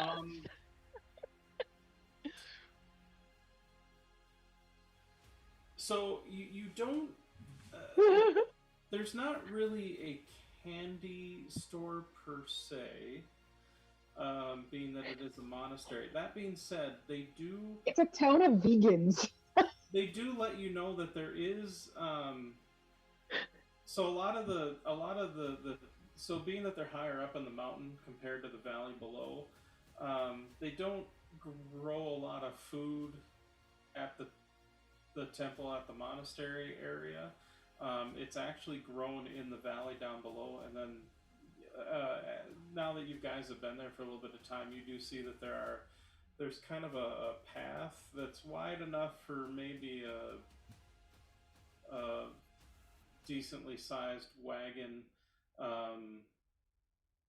and you do see that they, probably once a week or so, there are some different kind of wicker sort of barrels or whatnot, or reinforced reed barrels that are filled with like rice and things of that nature, as well as some probably clay jars of like honey.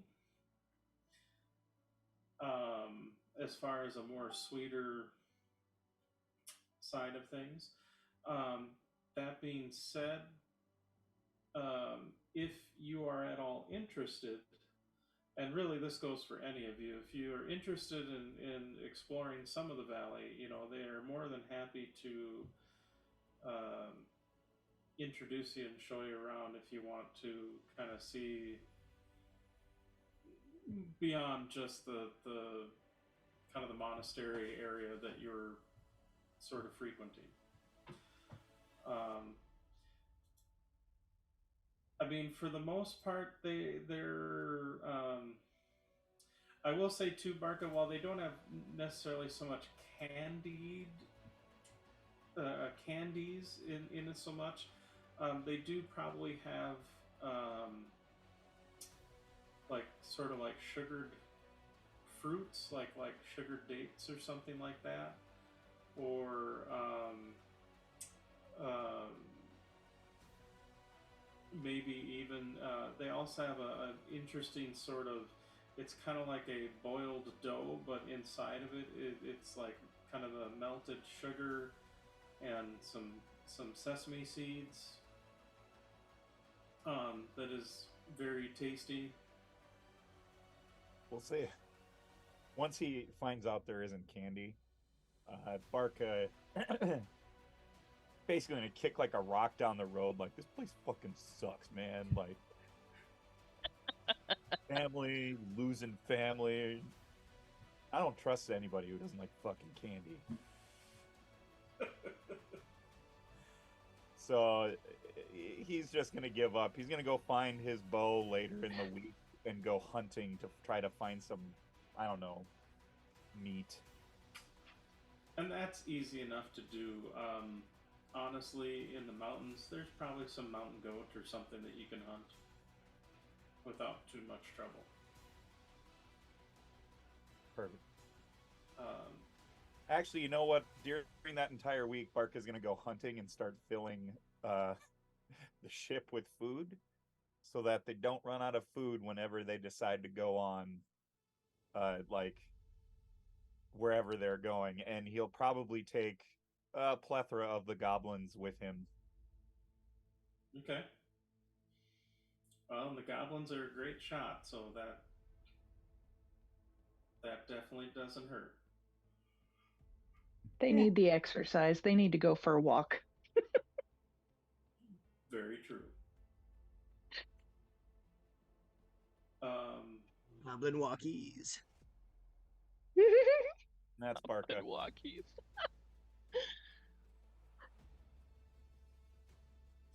And so that's what Barca's doing as far as the for downtime for the rest of you. I know, Rhiannon, you mentioned you're still working on the sash. Mm-hmm. Yep. Definitely finding more opportunities to help Galen with his armor. You know, on occasion. And spending more time with Adanashti as well, just trying to learn more Light of Iliana stuff. Sure. Find out if there are archives. Oh yeah, I would tell her about the thing with the... Not that Zaya told us that she saw stuff. Okay. But more of like an academic-y... Because I feel like that part of the conversation is up to Amaya or Zaya. Okay. But until Zaya says something to her like, what if? Do we have any information on this that we can point Gavin, the researcher, at? Like, about these seed pods or where they might be or where they would have grown or any of that. Sure. But I would leave the researching to Gavin so I can work on Barca's sash. Okay.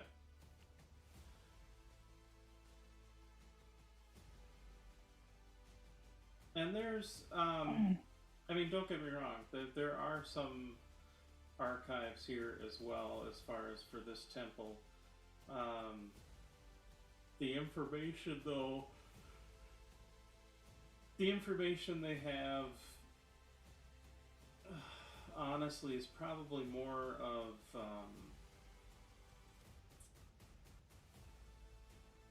at this particular location is maybe less about overall history of the quarry and the Clash Tar, other than what you kind of sort of get with your religious teachings and just kind of general knowledge. Nothing as in depth. There are, however, other locations within Adar that are archives of more of that deep lore. You do get kind of the sense that in a lot of ways this facility, so to speak, is because of its seclusionary sort of nature, is used as usually a solid training ground for training more of the different various forms of shadow hunters that eventually take up that calling. Not to say that there aren't some more priests and spiritual-esque people, but and non-combatants, for lack of a better term, more what you would term more civilian style people as far as taking care of the place and whatnot. But for the majority, many of them are here to train to become more of a warrior or combatant of some kind.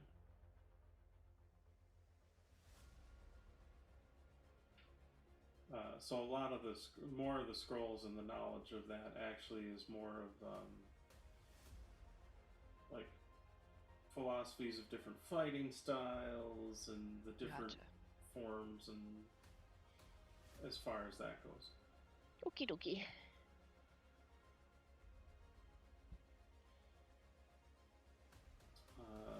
Let's see, Ember or Gavin or Maya?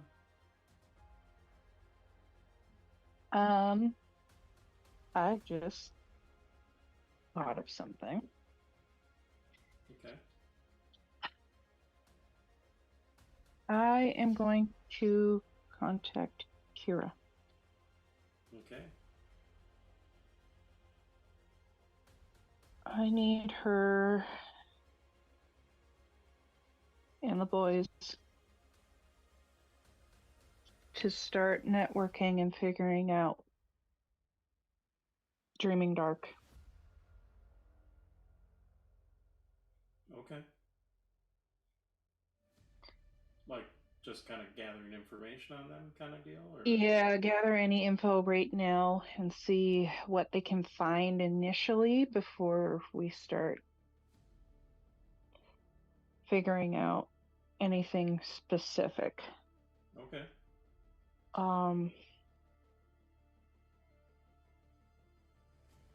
And I want a status report on my family, if they have been making any big moves. Okay. Because Amber's starting to put stuff together, probably not in the correct orders of anything, but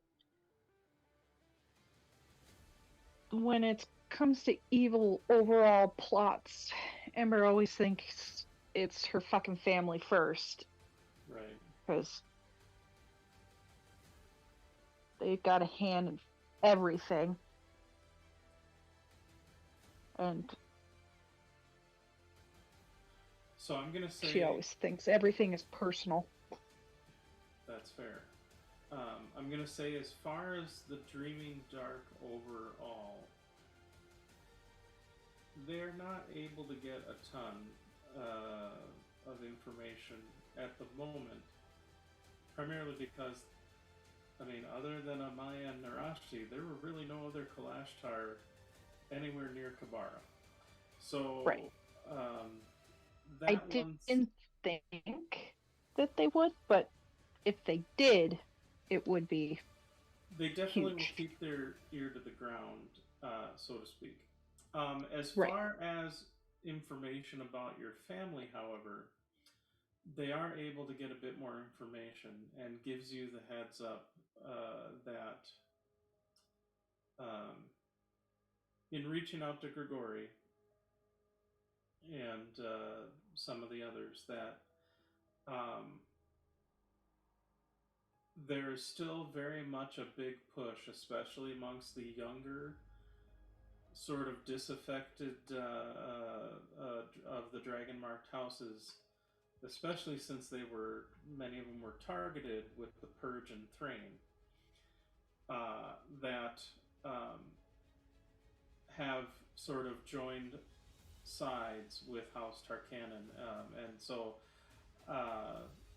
while officially House Tarkanan hasn't been recognized by any one sort of government, and definitely not by the Dragon-marked houses, as far as officially recognized, they are definitely making a lot of inroads as far as their ability to help those forces that are facing Thrain. Especially since Thrain seems to be now showing all of a sudden armies, or I should say, of like platoons or companies of Warforged, which seems interesting enough just because, again, due to the Thronehold Accords or whatever, or the Treaty of Thronehold, no new Warforged are supposed to be created, and so no one, some people think that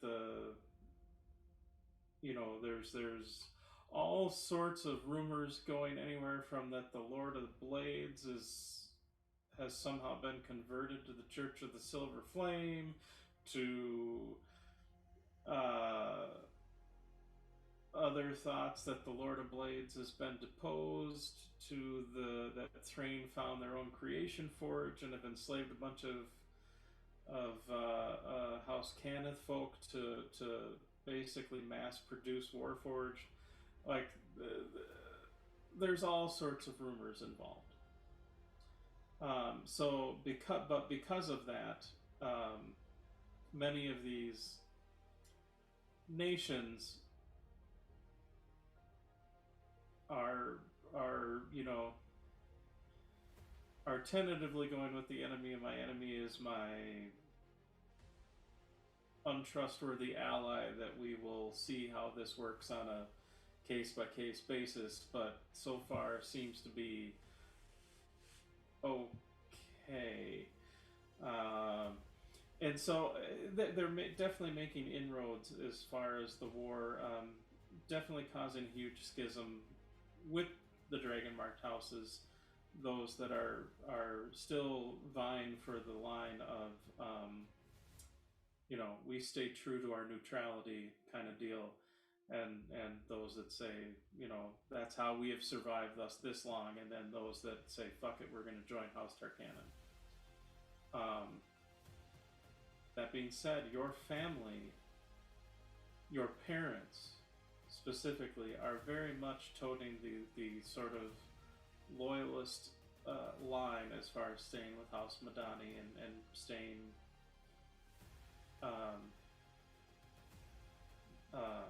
I'd be shocked otherwise. right.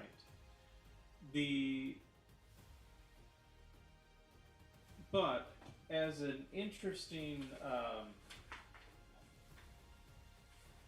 as a sort of an interesting point of I gotta remember their name. Sorry, hold on, I'm looking at notes.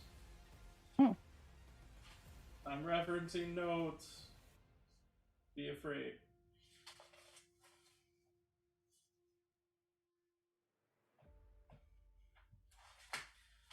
So,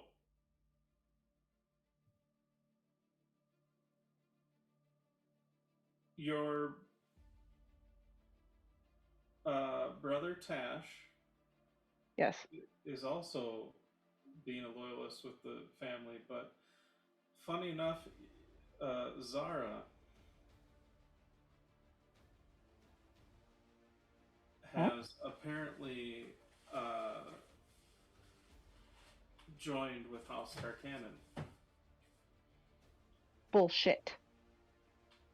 Especially in not so much in the fighting aspect sort of thing, but because she's not a combatant, but she is a wheeler and dealer and politico, and has been very much using that to voice a pro-Tarkanan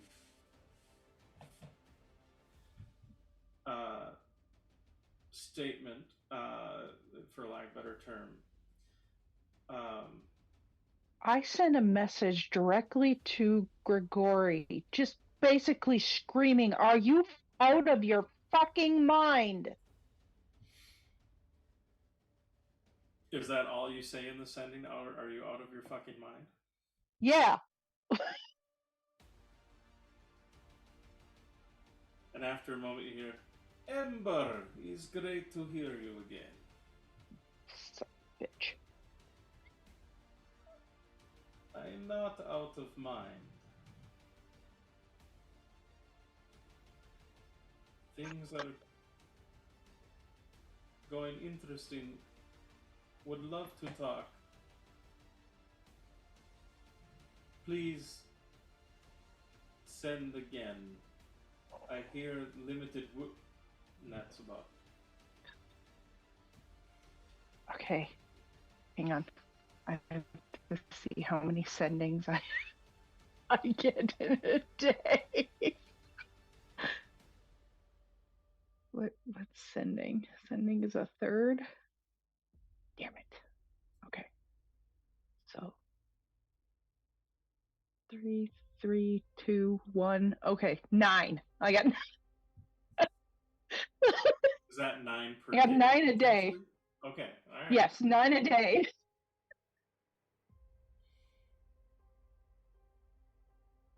Okay.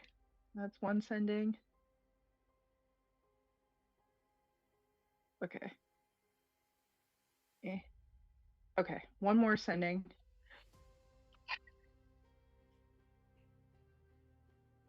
Do not trust my sister. You fucking senile old man.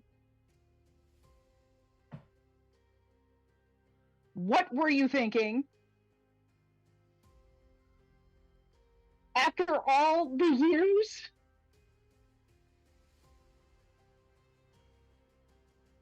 Unless she is your wife. And if she is, I'm gonna kill you.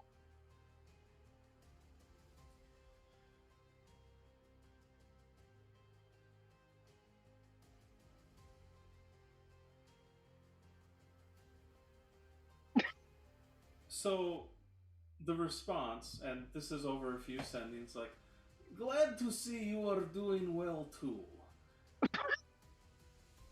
I am not senile, however I am old.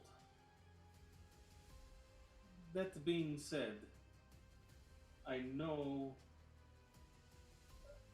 what you are talking about now. I do not trust her, but she is a useful tool right now and is helping us to recruit. Bullshit. Which is very important. I do not go into this blindly. And if she even thinks of betraying us, I will slit throat. So no worries.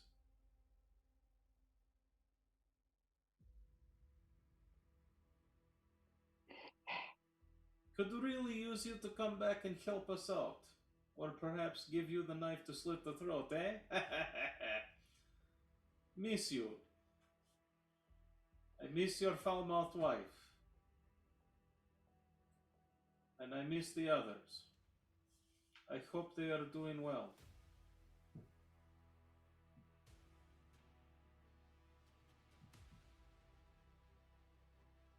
Curious.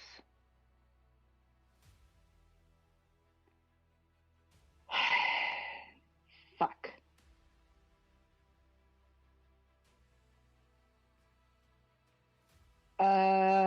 Shit.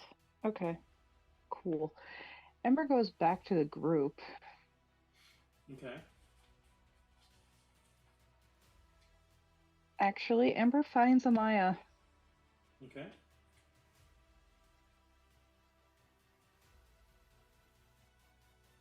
Yeah, Maya. Oh, hello, Ember.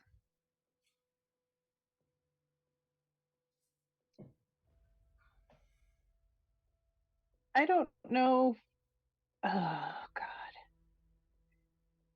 This is bad. So yeah, I know.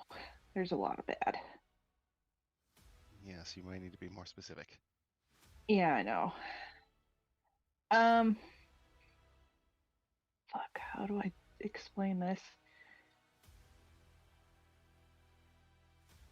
I don't.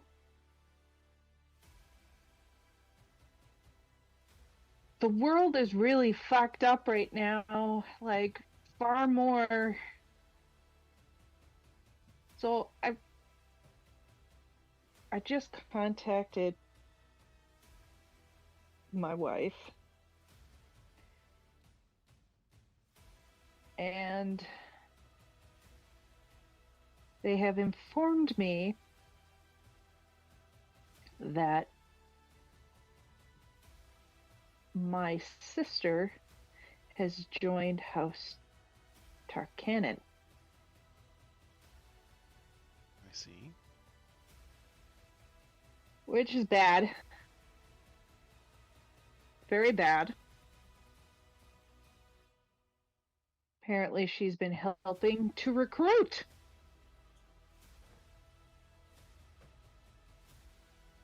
Which again Okay. is bad. Very bad.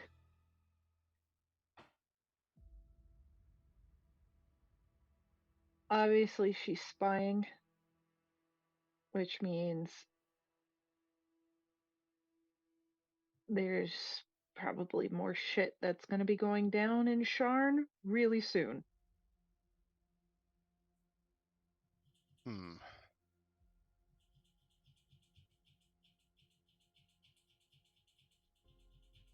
Is this a situation where we need I don't to... know. I don't know, but I feel like cooler heads need this information, and ones that can actually process this information. I'm a fucking ball of raw nerves right now between the situation with Zaya and dealing with my own personal trauma, which I don't want to bring Zaya into, but I already did, and I'm regretting every moment of that. Okay. We'll take it one thing at a time. Perhaps the first... I feel like this is all tied together, but I can't tie it together. But I feel like it is. You know how you just have that gut feeling? I do. But you have no evidence to support it. Intuition and instinct are important tools. But often dismissed. By some. Well, it seems the first order of business is to figure out what we should do given this information. Yes? Yes. Well, then I think the most sensible thing will be to call another family meeting. We'll get everyone's take and input and perspective and opinions and background information on the matter. And we will decide whether this is something we need to go to Sharn before shit hits the fan, or if this is something we need to make sure we don't go anywhere near Sharn anytime soon. That's fair. Sorry, I'm not laughing at this. Somebody sent a text to me, and I read it, and it made me giggle. So, my apologies. And you're not going to share? You don't get to giggle? I'm not going to share at this moment. No giggles for you. It may be revealed in game. We'll leave it at that. Oh boy. I.e., one of us did it. Exactly. That being said, knowing that another family meeting of some sort to discuss this will happen sometime during the works there, is there anything else during the 5 days that you were thinking of there, Ember? That you want to do? Kind of get updates from Kira and kind of Kira giving you kind of information as far as what they are learning as far as the really with what's going on in Corvair, primarily from the focus of what's happening with the dragon marked houses, since that tends to have a lot of impact on that. So Kira's able to relay a lot of that information, back and forth with you, just to, as far as what you're aware of with current events, at least with the Dragon Mark houses. We'll leave it at that. Oh, cool.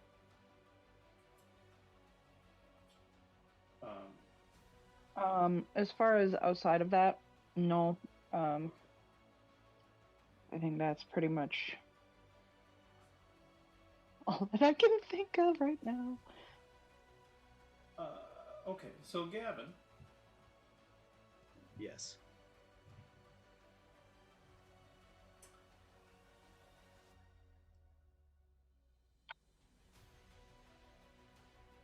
So the events that took place, which in the real world happened yesterday, but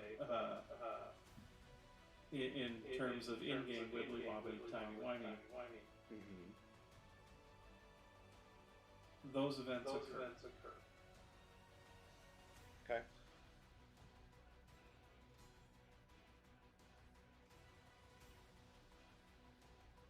And I think here's and yeah, I think the blessing of the will go as it was intended. Okay. Okay. In that case, that will color kind of what Gavin winds up doing during that sort of downtime. I think either way, I know I've finished teaching Common to Liddy. You have. I might still be teaching Giant to Barca. Well, Barca, what's your? I think I speak. We learned at the same time. I speak. Okay. And what's Barca's intelligence? I speak giant. Yeah, I think they, because they both have they both had similar intelligences, so I think they finished learning it at roughly the same time. In fact, I'll say at one point in between hunting trips, you hear Barca and Liddy having a full conversation in Giant. I love that. That actually makes Gavin very, very happy to see that. As Barca's feeding like the unedible bits that he knows the crew won't eat of his kill during the hunt. Here's the spleen. Barca, what's your intelligence? It's not great. Let's see here. Two's the modifier. 6. I'm a 6. Okay, so yeah, Liddy and Barca have the similar intelligence, so they did finish learning it at the same time. Okay. We just get each other, you know. Okay, so given that all of that happens, does it happen early in the 5 days? Does it happen late in the 5 days? Like, give me some time frame here. I'll say it happens probably early. Okay. So Gavin does a number of things. First, he is probably going to have a very intense and private conversation with Rhiannon, fully off of Zaya. Okay. And since Phoenix was there for that game, we can have that off stream, but you know what happened. Gotcha. Unless you want to do it now. Those that are watching have no idea. Well, I can pretend to not know. I have 0. I guess for Brian, is that a conversation that we want to reveal at this point, or is that something we should just keep to ourselves? I'll leave it to you, because I can have that conversation with Riri right now. I'll say for right now, I'll leave it up to you. Okay, then I'm going to keep it to the vest for the time being. All right. And if Phoenix, at some point, you and I want to have that conversation, just so we know what's said, happy to do that. Yeah, just so I know what all Rhiannon knows. Right. Yeah. So Gavin is going to... Here's a number of things that Gavin is going to do. He's going to go in search of a rare plant that his father used to give to him when his night terrors and anxiety was at the worst when he was a teenager. Okay. And it is the cannabis plant. Yeah. Now, it's entirely possible that these monks utilize it in the pursuit of their meditations, but if they don't, then he might just go looking in the woods for it. Okay. He's going to continue with the serialized fictional version story of the adventures of the Berezaya Argia Chronicles. Getting real meta here, but he's going to start a second series in these 5 days, wherein it is a sort of swashbuckling adventure version where the captain of the Crimson Ship was replaced not by the storm giant Volstead, but instead was replaced by anybody who reads it would realize very quickly it is an incredibly obvious self-insert of Gavin.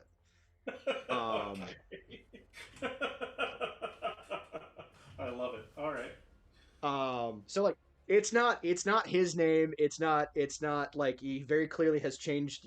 He's rubbed the VIN numbers off, but it is 100% a Gavin self-insert. And he's going to probably so he's going to do those things kind of in spare time. But we have 5 days. He's going to also so he'll do the writing. He'll go looking for some weed. He will probably, during the course of looking for said weed, read up on what from his own sort of what few books he has with him. Read up on the cultivation of such things when you're not able to do it, like when you're on a ship or in a city. And that other thing that I texted you. Other than that, so for the other thing that you texted me, yes, I would like who is going to broach this particular subject with Callan? Well, I think Rhiannon. I think Gavin would bring it up with Rhiannon first, and see if she's comfortable with that, and then if she is, maybe get a feel from her as to whether or not she feels like this is something they both should try to pitch, or if maybe she should feel him out first. Well, she's felt him out already. I mean, so Yeah. You know what I mean. No, I don't think we do. Well, you don't. Oh, but I'll Brian feel does. him out all right.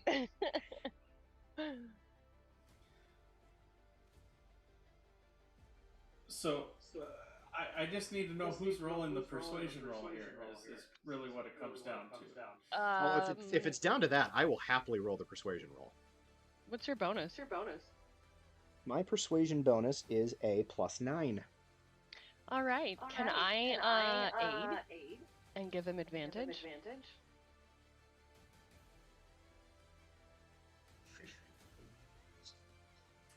Sure. Sort of lubricate things a little bit, you know?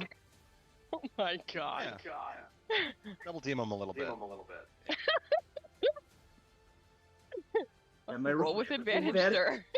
Am I rolling with advantage?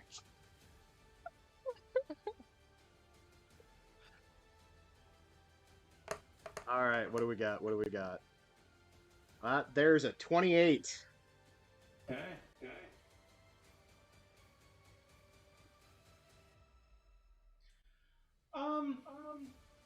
Okay.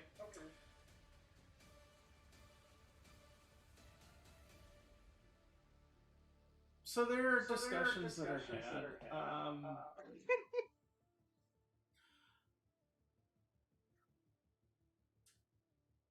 I'm gonna say,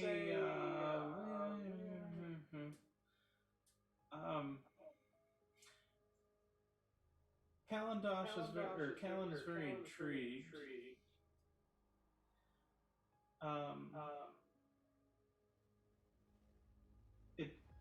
He does it that he's more into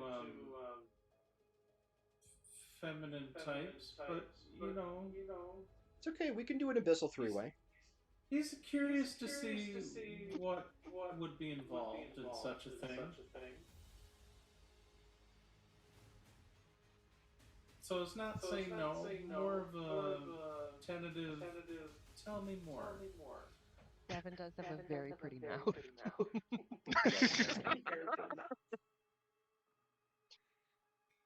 So we'll say discussions are being had. Okay, sounds good. Do I find weed? That's the important question. Does he find weed? I would say go ahead and make a survival check. Oh, I'm so good at those. I mean, if he's out there and Barker's out there,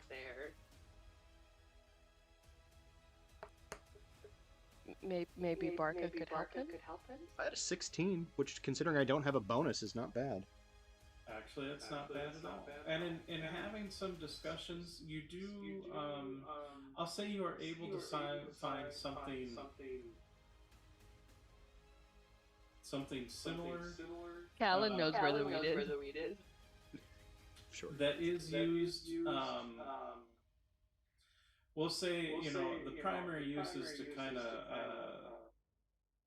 and processing of it is used to more for the pain, and that there's a process that they focus more on the pain reduction side of things, and usually make it in the form of like a paste, like a poultice kind of thing. Yeah. But while it is typically not used for purposes other than that, with your persuasion abilities and whatnot, you do hear that there may be it's kept more hush hush because people are all about their spiritual journeys here, kind of thing, and use of such things could be construed as muddling your path towards enlightenment and yada yada, all that kind of stuff. But there is a few people that are able to use said things, and so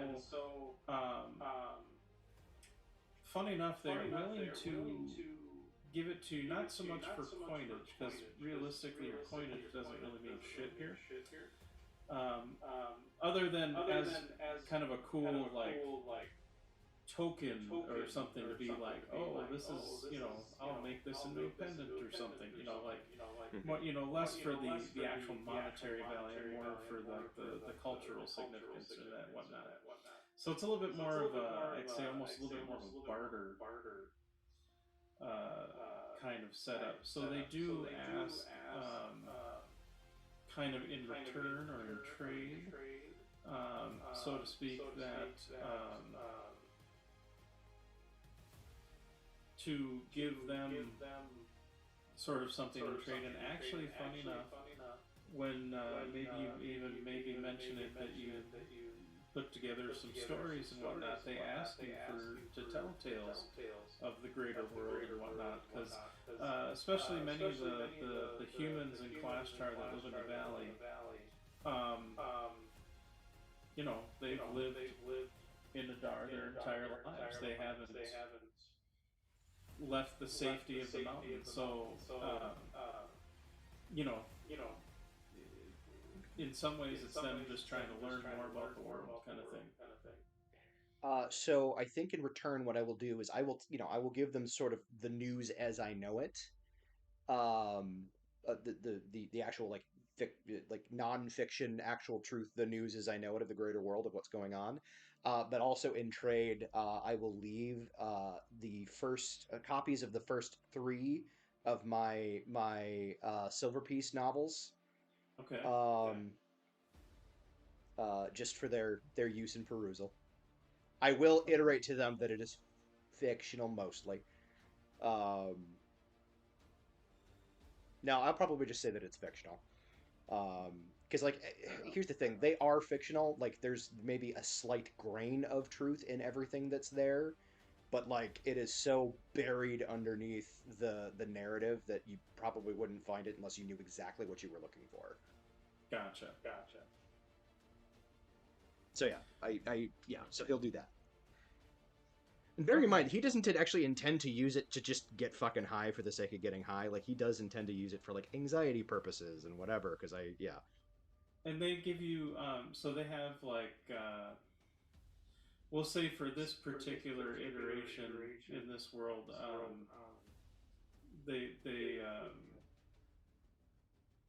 they kind of dry it out as far as storage purposes, so it doesn't necessarily get rotted. But for the poultice purposes, you would add. They suggest adding like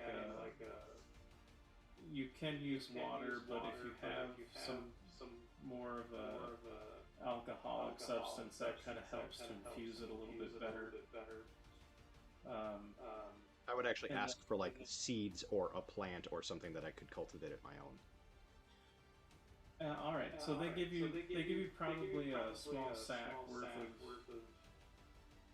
material, dried materials, and then we'll say they even give you a small potted plant.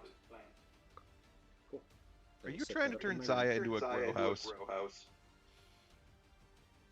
Trying or succeeding?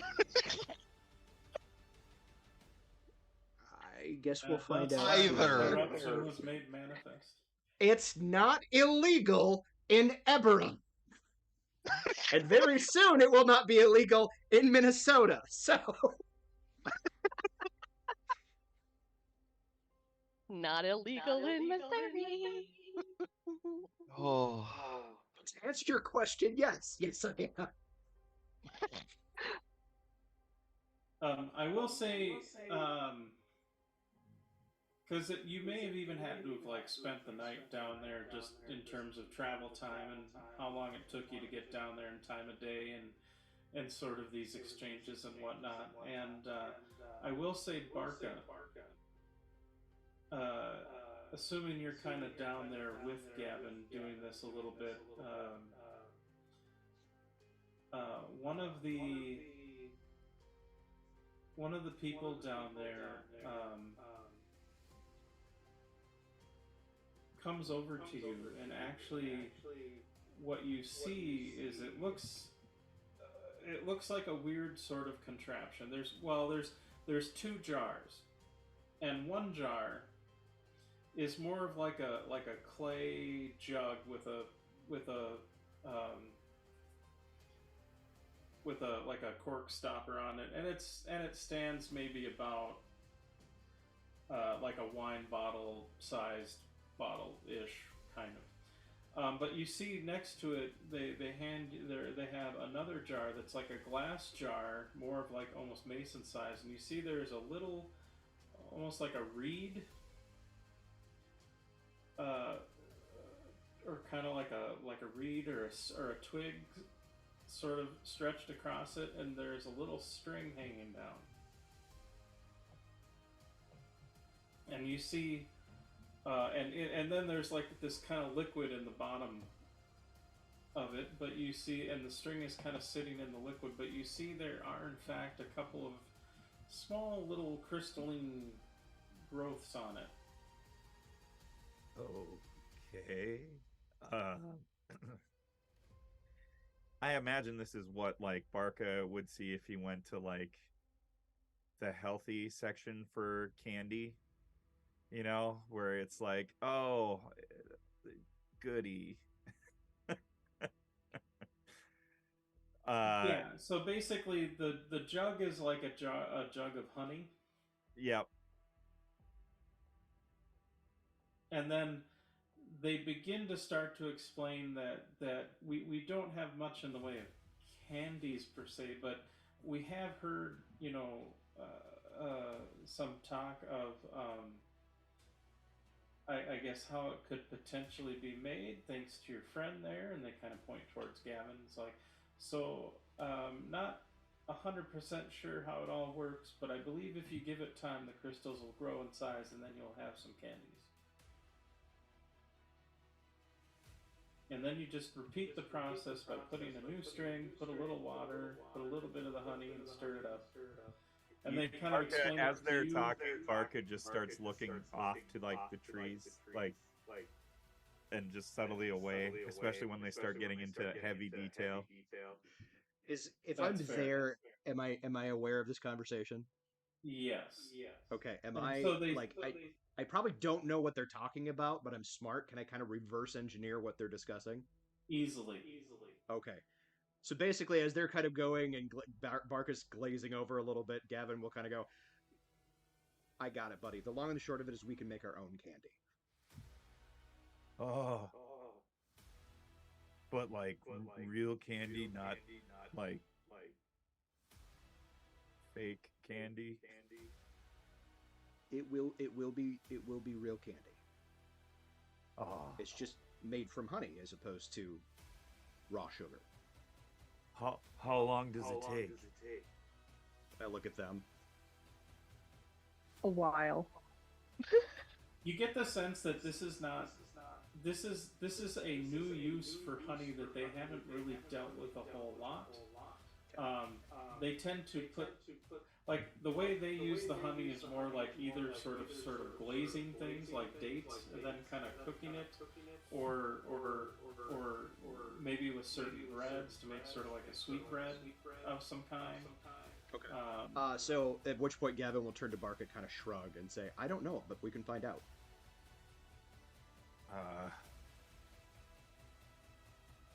Okay.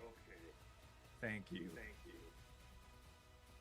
I will take the honey and thank them sincerely. And, yeah. I will as I'm cultivating my new crop, I will also cultivate honey candy. Right. Let's see. Honey No candy. So Maya, I think you're the only one we've not. Really looking up how to make lollipops with honey.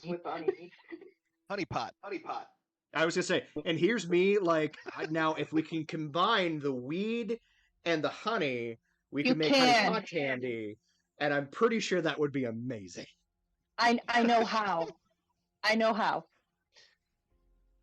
Yes, but does Ember know how is the important question. Yes.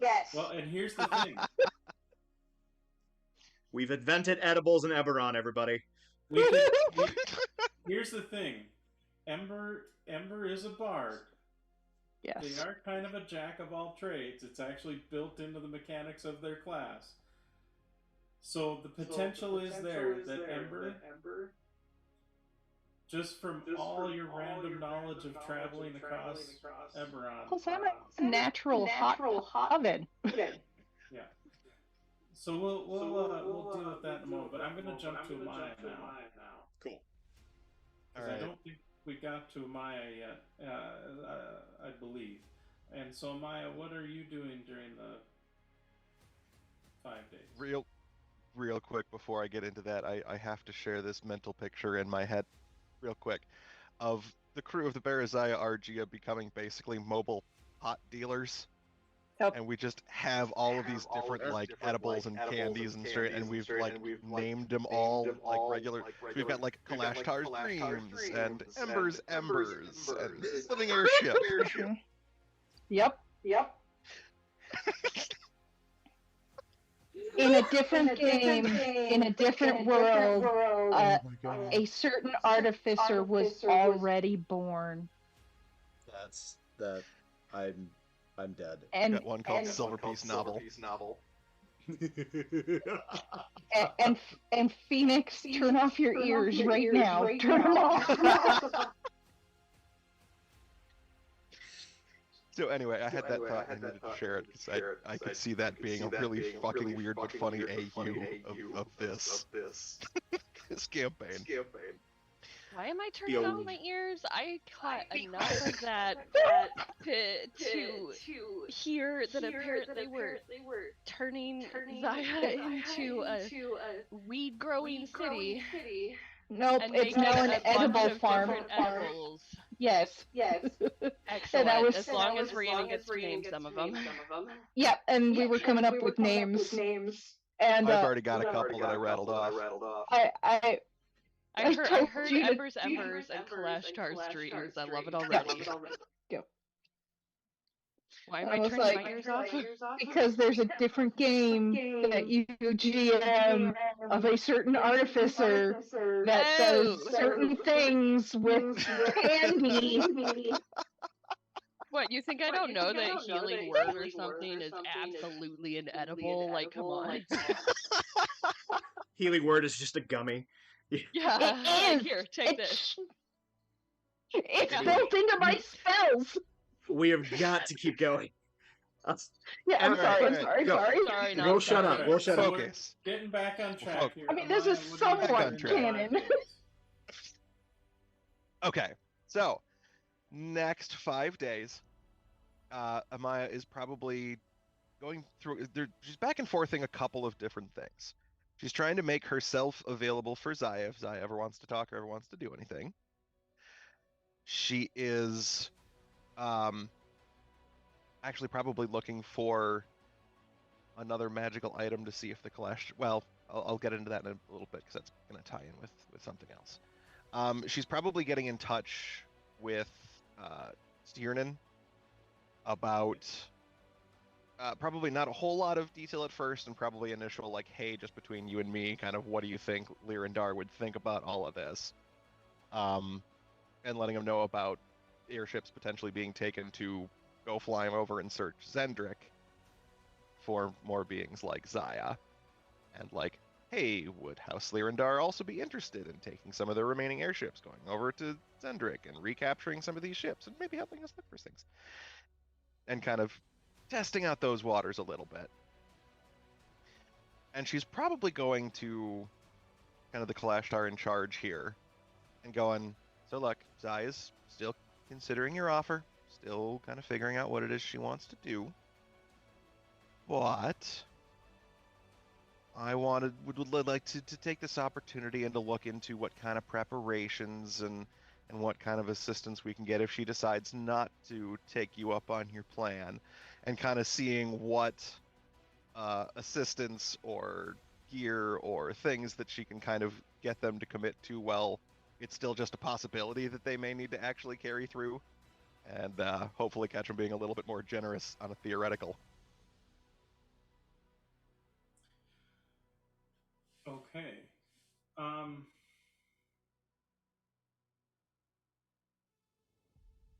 So that discussion is actually probably a sit down with Adanashti and with probably Callan, to be honest. Okay.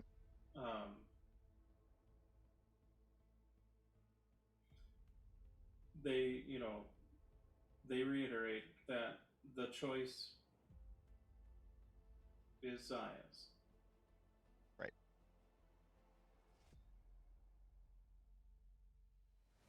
And so Adanashi definitely reiterates that for you, because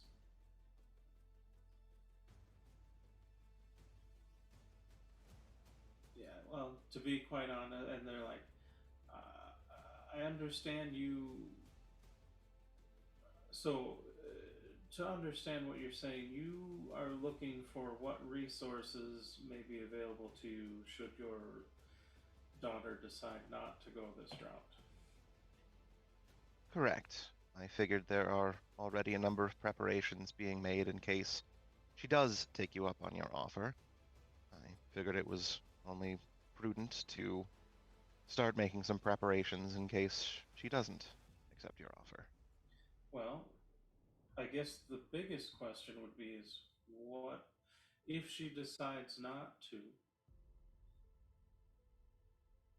What are your plans? Like, are you staying in Adar? Are you leaving Adar? What? It's hard to make plans without knowing, I guess, what your intentions are. Likely we will not be staying in any one spot for too terribly long. We will likely continue to stay on the move. Go from place to place, perhaps doing some odd jobs or scrounging up resources ourselves, showing Zaya the world, teaching her what is out there and helping her grow, and doing what we can to gather more information and make sure that we can protect her from whatever comes our way.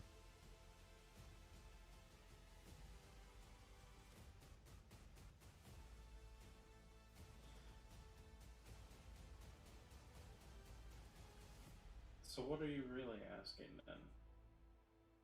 Are you asking for our aid in this endeavor? Primarily what I'm asking is if there is anything that you can give or anything that you can do that would help protect or help us to be better able to protect Zaya in case of danger. Whether that be books on strategy that we can read and learn, magical items that we can use in defense, training that we can put our crew through while we are still here.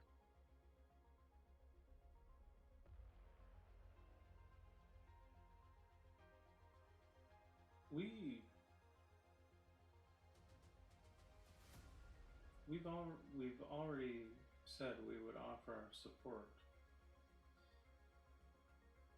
but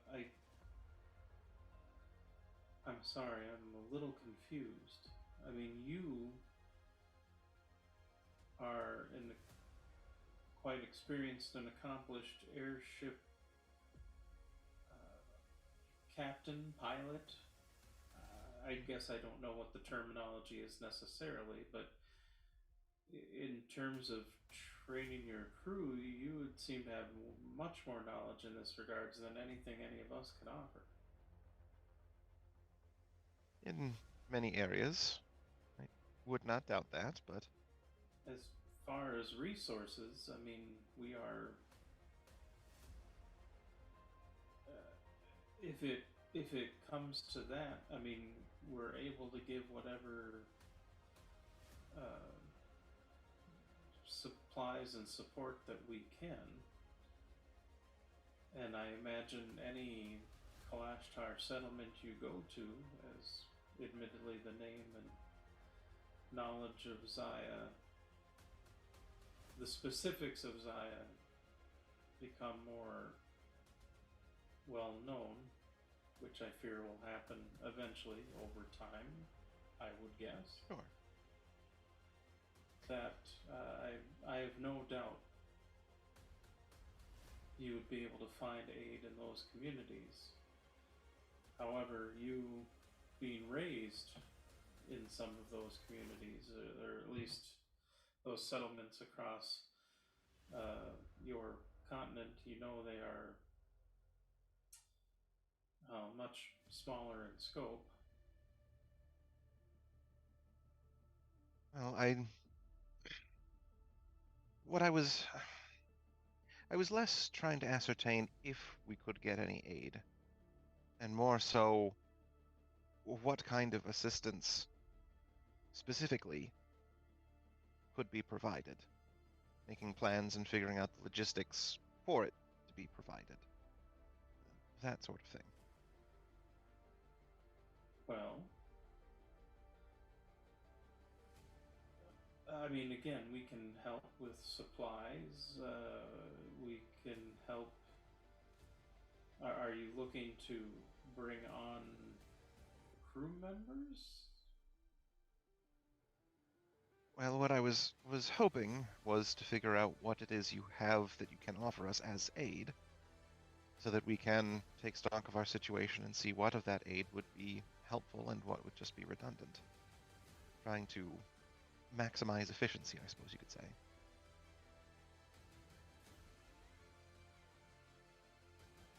If we determined that, yes, maybe a few extra hands around the ship would be useful, I believe it would be better to start looking to see if anyone would be interested in joining the crew now, rather than in 5 days when a decision is made. Sorry, the stare I'm giving is not to you, dear Maya, but I'm looking at a certain person down on the bottom left-hand corner of the screen there. And Who, me?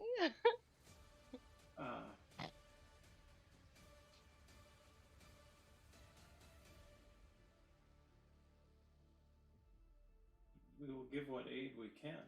I guess I don't.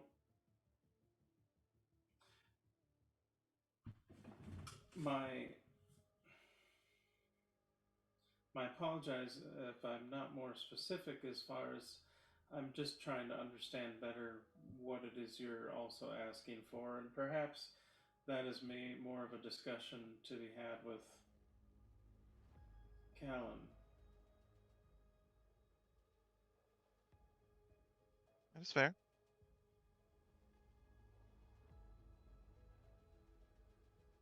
I mean, I guess part of the question would be so your intent is to keep moving, to stay mobile. If Zaya does not take your offer, yes.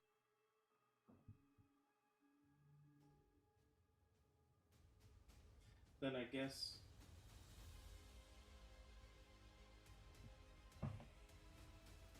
all right, the rest of you that are typing chats in the chat group, stop. No. Or at least do it in G-chat so I don't see it pop up on the Zoom chat. It's funnier when you see it pop up on the Zoom chat, though. You love us, admit it. You all crash into a wall and die. The end.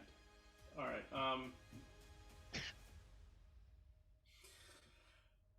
We still find a way to make it about fucking, and you know it. Yeah, that's fair. I'm going down. I'm going to go down on all of you with me. At any rate, the big question would become, Amaya, not the going down, shush, is the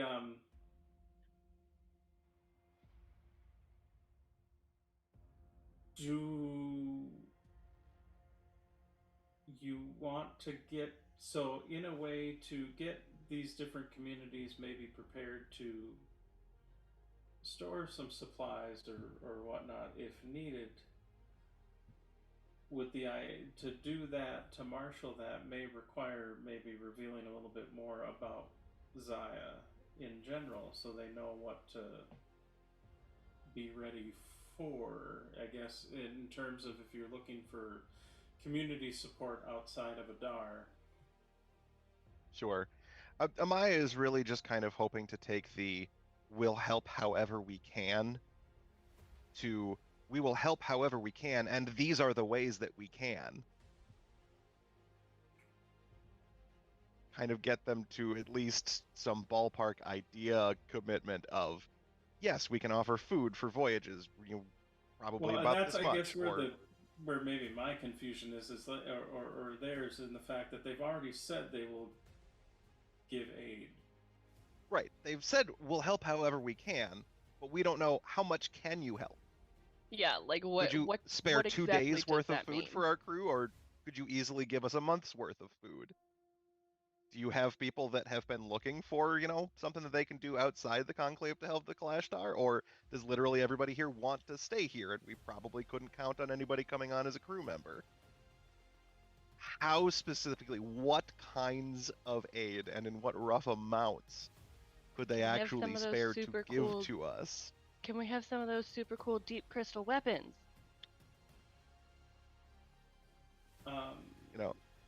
It's like if you say, yeah, I'll help you out however you can, and I go, cool, could you drive me to the airport tomorrow? And they go, oh, I don't have a car. No, sorry, I can't do that. Yeah. Okay, well, knowing that you don't have a car and I can't rely on you for transport is useful information. Like, I know the intent is there, and I absolutely love that, but I need to know your capabilities. Right, but realize this. When it comes to your aid, it's not necessarily asking a friend for a drive to the airport. You're asking a nation what they can do to support you. Yes. So then the answer becomes a nation that can support you. use your imagination on what that could mean, because they can't quantify it necessarily, because there are resources. It's how they are best utilized that it becomes less into, are there resources? The answer is yes. Yeah. It's more of a, how can those resources be used or harnessed? That's where it becomes more of a question mark in terms of we don't know yet, other than to say that they're there to help. It would matter more on what your plans are. Like, do you want, like, is your idea to organize, like, supply depots? Or is your goal to, that's where their confusion lies. Like, what? Okay, so this is a chicken and an egg kind of thing. We're looking for what aid, what assistance they can provide us, so we know what we're able to plan for, and they want to know what we're planning for, so they can better figure out what the best resources are to give us. Right. So we'll say we'll say that then at this point that is further discussions to have. Okay. But know that there are resources out there. And they're willing to talk. And they're willing to figure out how to best utilize them to help you. I guess my question, and this may be kind of what maybe Schmoopsy was trying to get at, and I may be wrong, I don't know. I guess since we don't have a quantifiable way of stating, I can give you this, this, this, and this, maybe the idea was to get, like, what's the scope of what you're willing to support us with, which the answer is, we have a whole nation, we can give you the dedication of that whole nation to offer support. Is that in the ballpark? In the ballpark, yeah. Looking for like, did you guys have a really good harvest this year and now have a whole bunch of extra stockpiled food, or was the harvest absolutely terrible and you really can't spare any of that? Is this kingdom, do we have a whole bunch of mines in places, so there's a bunch of raw ore that could be used for, smelting and crafting gear? Or do they have basically none of that? Like, yes, they're a nation, but there's stuff they're going to have and can spare, and there's stuff they're not going to have or can't spare. Like, do they have a whole bunch of magical items that nobody's currently using, or that doesn't really have much use for where they are, that might help us? Who knows? They do, presumably. And that's why I'm asking.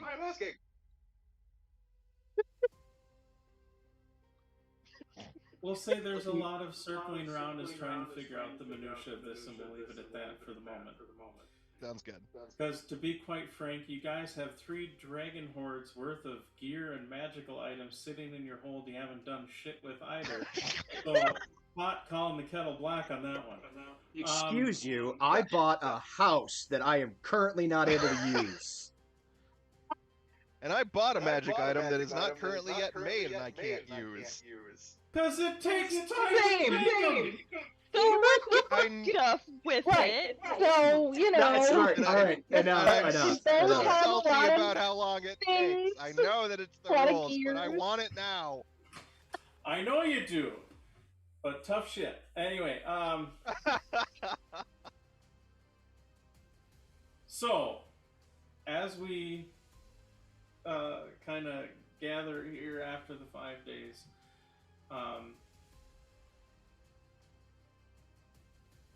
at one point Zaya does ask, or basically asks all of you to join her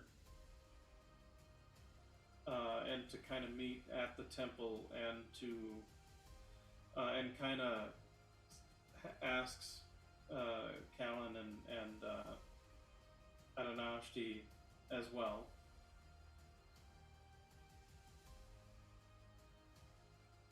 And kind of sits you all down and says, I've been thinking a lot about everything that you've all told me.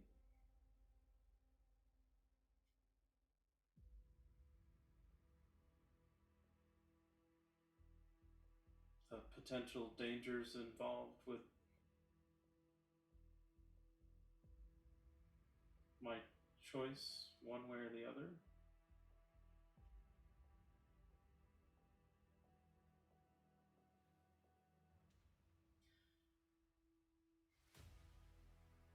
bit of soul searching.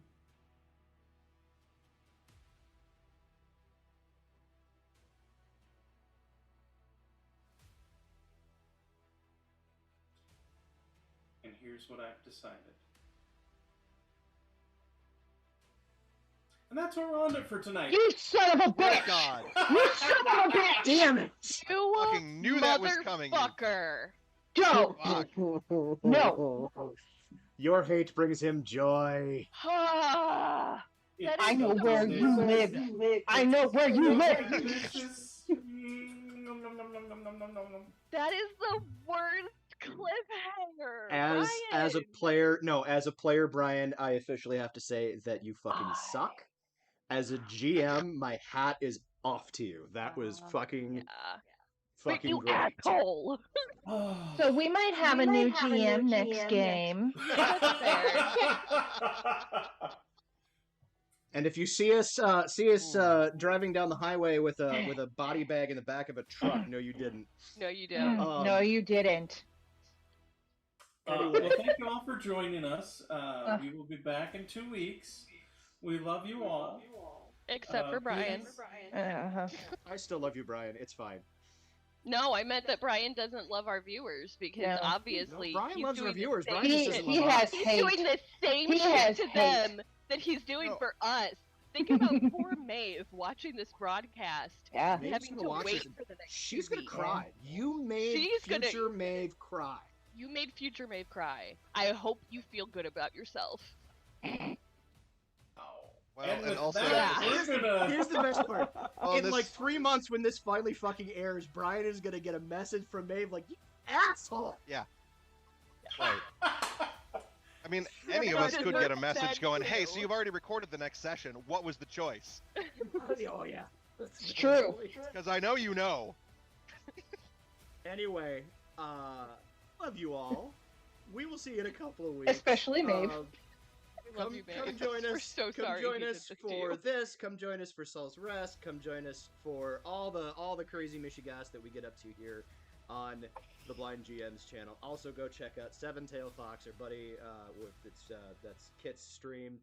Go check out Epic Realms. That's our buddy Nick's stream.